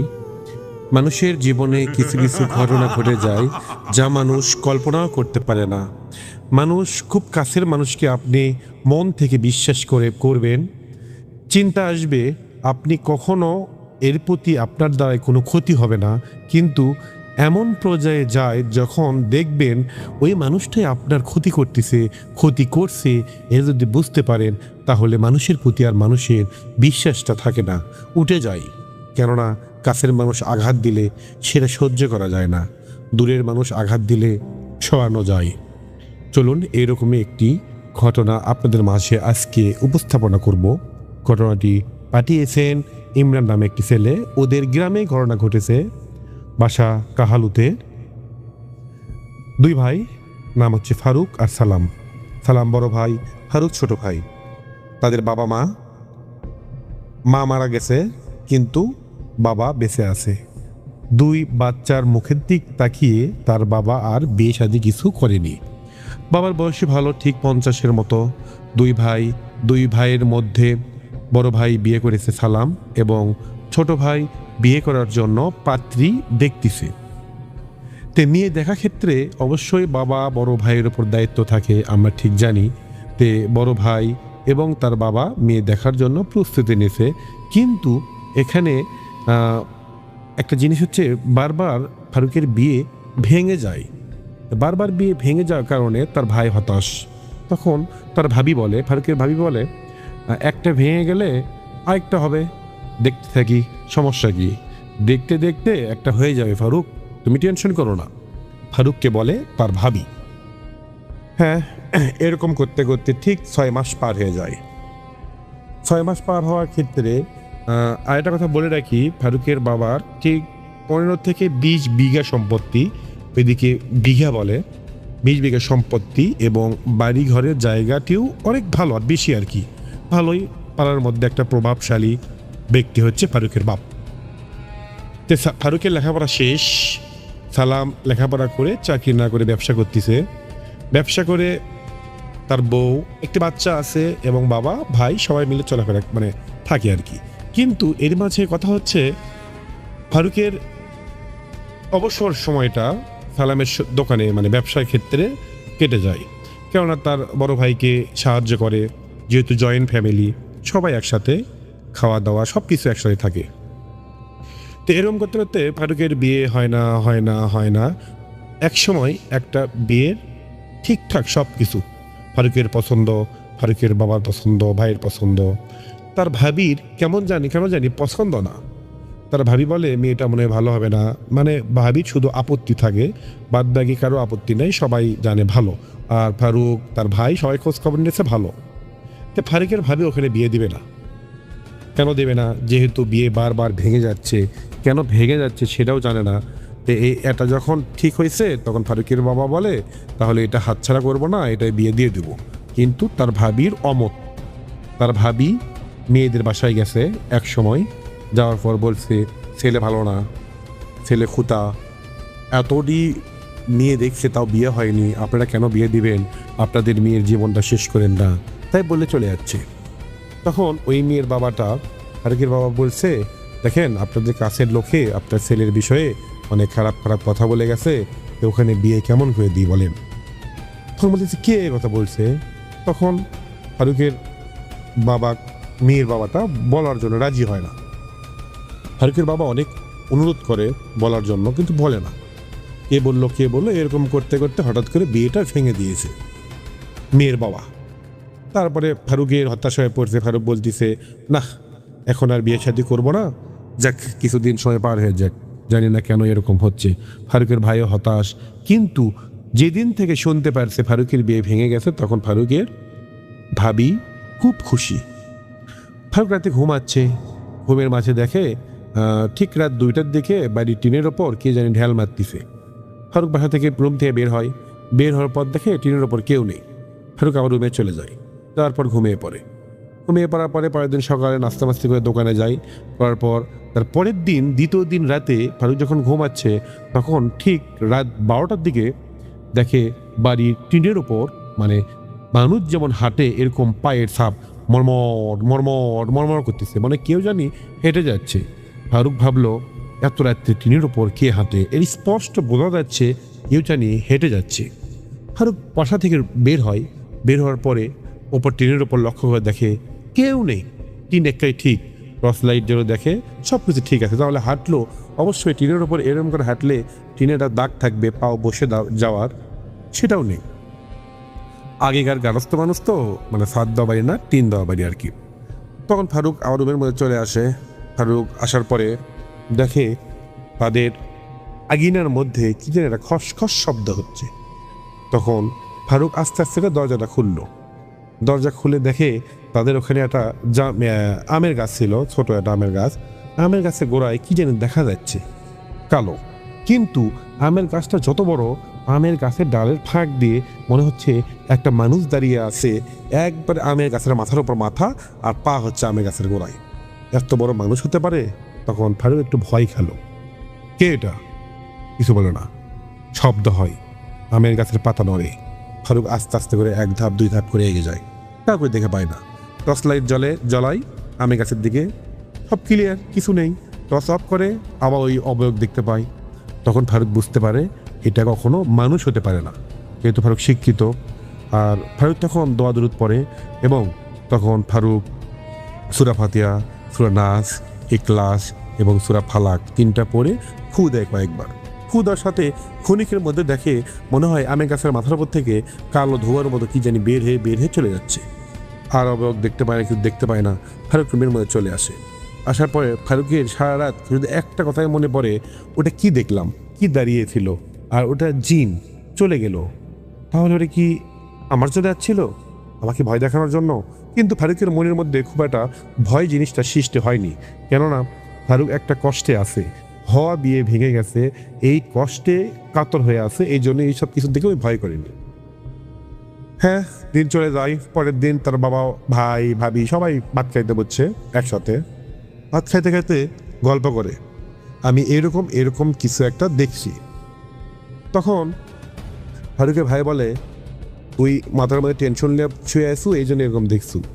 না ভাইয়া, প্রথম দিন দেখছি টিনের ওপর কে জানি ঢেল মারতিছে, দ্বিতীয় রাতে দেখছি কে জানি হাঁটতিছে, তৃতীয় রাতে দেখি খসখস করে আমের গাছের গোড়ায়।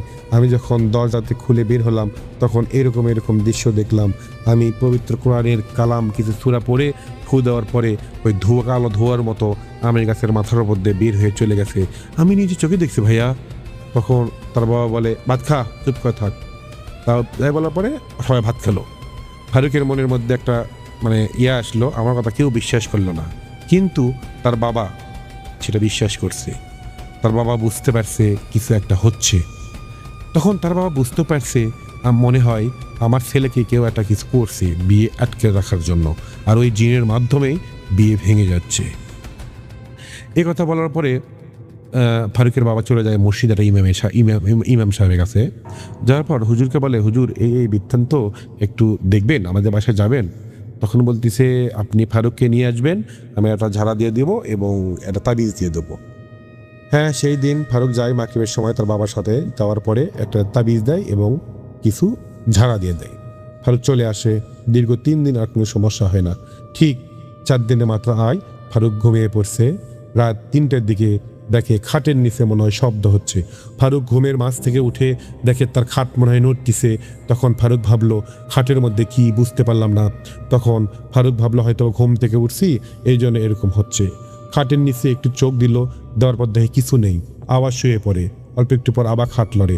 তখন আস্তে আস্তে করে যখন খাটের নিচে চোখ দিছে, চোখ নিচে দেওয়ার সাথেই দেখে 2টা বড় বড় লাল আগুনের শিশার মতো চোখ দেখা যাচ্ছে এবং দাঁত বিশাল বড় বড়। ফারুক দেখে হেসে উঠছে। ফারুক ওখান থেকে দেখে চিৎকার করে উঠছে। চিৎকার করে ওঠার পরে তার বাবা চলে যাচ্ছে। কি হয়েছে বাবা? তখন ফারুকের পুরো শরীর ঘেমে পড়ে যাচ্ছে এবং হাত পা থরথর করে কাঁপতেছে। খাটের একটা কোনায় চুপটি করে বসে আছে। তখন ফারুকের বাবা যখন প্রশ্ন করে, তোর কি হয়েছে, সমস্ত কিছু খুলে বলে ফারুকের বাবাকে। ফারুকের বাবা বলে, বাবা দোয়া দরুদ পরে ঘুমিয়ে পড়, কিছু হবে না ইনশাআল্লাহ। তখন ফারুক মনে সাহস নিয়ে নাকে মুখে খাতা দিয়ে দোয়া দরুদ পরে ঘুমিয়ে পড়ে। ঠিক 5 মিনিট পর কানের গোড়া ফিসফিস করে, ফারুক ভয় পাইছিস? তোকে নিয়ে যাব, আমি তো তোর সাথেই আছি। ফারুক চমকে ওঠে, কে কথা বলল? মাথা থেকে যখন খেতাটা সরিয়ে দিবে তখন চাদর সরিয়ে দিল। দেওয়ার সাথে দেখে ফারুকের ঠিক 1 ফিট ওপরে ওই কালো অবয়বটা শূন্যের উপর ভাসতেছে। ফারুকের চোখ আর ওই অবয়বের চোখে চোখ, মুখে মুখ। এবং তখন দেখার পরে ফারুক চড়িয়াটা চিৎকার মেনে উঠছে। তার বাবা চলে যাচ্ছে। আসার পর সমস্ত কিছু খুলে বলছে। এরই মাঝে যখন তার শূন্যর ওপর তার বুকের ওপর ভাসতেছিল তখন ওই অবয়বটা তার হাত দিয়ে ফারুকের গলা চাপ দিয়ে ধরছিল। তার চিৎকার না করতে পারে, কিন্তু অনেক কষ্ট করার পরে মনে মনে দোয়া দরুদ পরে যখন ফু দিছে, তারপরে হাতটা ছেড়ে দিয়েছে অবয়বটা, তখন ফারুক চিৎকার করতে পারছে। আর এরিয়াকে চিৎকার করছে, কিন্তু চিৎকার মনে হয় ফারুকই শুনতে পারতেছে না। তখন ফারুকের বাবা চলে আসে। ফারুক বলায় পানি খাবো, পানি খায়। খাওয়ার পর ফারুকের বাবা লক্ষ্য করে দেখে ফারুকের গলায় একটা লোকের দাগ বসে আছে, হাতের দাগ। ফারুকের বাবা ভয় খেয়ে যায়। তারপর এভাবে রাত পার হয়ে যায়। ফারুকের বাবা একটা কবিরাজের কাছে চলে যায়। মসজিদের ইমাম সাহেবকে বলার পরে ইমাম সাহেব একটা হুজুরে খোঁজ দেয়। এই হুজুরের কাছে চলে যায়। হুজুরের কাছে চলে যাওয়ার পরে হুজুর যখন বলে আমি 3 দিন পর যাব, তখন বাসায় আসতে চাইছে, তখন ফারুকের বাপ চলে যাচ্ছে। আসার পরে ওই 3 দিন ফারুকের জীবন মনে হয় শেষ। ফারুক দিন দিন ওই 3 দিনের মধ্যে ফারুক সুখে মনে হয় কাঠ হয়ে গেছে, মনে হয় আর বাঁচবে না, ভাত খাইতে পারে না, কিছু করতে পারে না, এখানে এটা দেখে এখানে ওটা দেখে, চিৎকার মেরে দম মারে, আমের গাছের মাথার ওপর ওঠে, বটি দিয়ে হাত কাটতে যায়। তখন লাস্টের দিন ফারুকের হাত পা বেঁধে কাঠের হাতের বাধায় দেওয়া হয়েছিল। ওই হুজুর সন্ধ্যায় চলে যাচ্ছে, বস থেকে রোখায়া করতে শুরু করছে। রোখায়া করতে করতে ঠিক আধা ঘন্টা পর ফারুকের বাবা এবং ফারুকের ভাইকে বলে, দেখেন আপনার ছেলেকে কালো জাদু করা হয়েছে, তার বিয়ে বেঁধে রাখা হয়েছে, জিনের মাধ্যমে সব কিছু করা হয়েছে, ফারুকেকে মেরে ফেল দেওয়ার জন্য এই চেষ্টা করা হচ্ছে। তখন ফারুকের বাবা এবং ফারুকের ভাই হতাশ হয়ে পড়ে গেছে, কে এই কাজটা করবে? তখন বলতেছে, যে এই কাজটা করেছে আপনারা আজকেই সেটা বুঝতে পারবেন ইনশাআল্লাহ। আপনারা কি জানতে চান? বলে সবাই বলে হ্যাঁ আমি জানতে চাই। তখন বলে ফারুকের বাবা বলে, আমার ছেলে কি সুস্থ করা কি সম্ভব না? বলে ইনশাআল্লাহ দেখা যাক কি করা যায়। তারপর ঠিক আবার আধা ঘন্টা রোকায়া করা হয়। ফারুকের শরীর ঝাঁকি দেয় ওঠে, ফারুকের শরীরের মধ্যে ওই জিনটা প্রবেশ করে, ফারুককে আটকানো যায় না। হুজুর কিছু পানি ভরা ফু দেয়, পানি ফু দিয়ে ফারুকের শরীরে গায়ে দেয় এবং ফারুক মনে হয় আগুনে তেলের মধ্যে মাছ যেমন দিলে চলে ওঠে এরকম চলতে শুরু করছে এবং লাফাতে শুরু করছে। করতে করতে এক সময় ঠান্ডা হয়ে ফারুককে হুজুর বলে, তুই কে? তুই এই ছেলেকে কেন কষ্ট দিচ্ছিস? বলতে রাজি হয় না। এরকম করতে করতে যখন শাস্তি দিতে শুরু করছে, আঘাত করতে শুরু করছে, তখন এক পর্যায়ে জিন রাজি হয় সব কিছু বলার জন্য। তখন বলে, আমাকে এখানে পাঠানো হয়েছে ফারুকের বিয়ে আটকানোর জন্য এবং এরই পরে আমাকে এই কাজটা শেষ করে আমার 7 দিনের মধ্যে ফারুককে মেরে ফেলার জন্য হুকুম দেওয়া হয়েছে। কে করছে এই কাজ?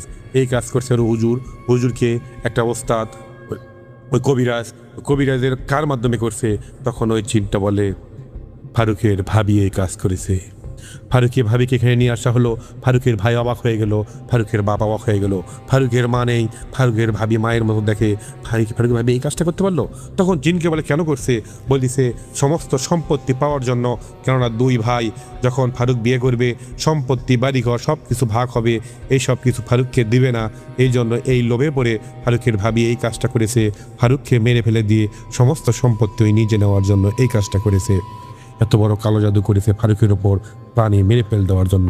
ফারুকের ভাবি তখন ওখান থেকে মনে হয় যাওয়া পারলে বাসে।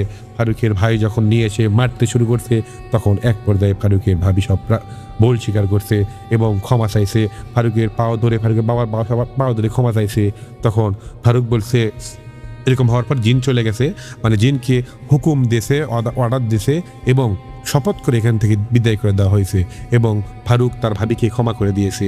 ফারুক তার পর থেকে আস্তে সুস্থ হয়ে গেছে, কিন্তু তারপর থেকে ফারুকের ভাবি একদম ভালো হয়ে গেছে, তার পাশ থেকে খুব ভালো ব্যবহার। কেউ ফারুকের ভাবি বিশ্বাস করে না, কিন্তু আজকে থেকে 5-7 বছর হচ্ছে ফারুক বিয়ে করছে, বাচ্চা হয়েছে। ফারুকের ভাবি তার মায়ের মতোই আছে। একটা ভুল করেছে, ভুলটা ক্ষমা করে দেওয়ার কারণে সব ফ্যামিলিটা পুরোটাই মানে খুশিতে ভরে গেছে ইনশাল্লাহ। সবাই ভালো থাকবেন, সুস্থ থাকবেন। ঘটনাটি এই পর্যন্তই। আল্লাহ হাফেজ।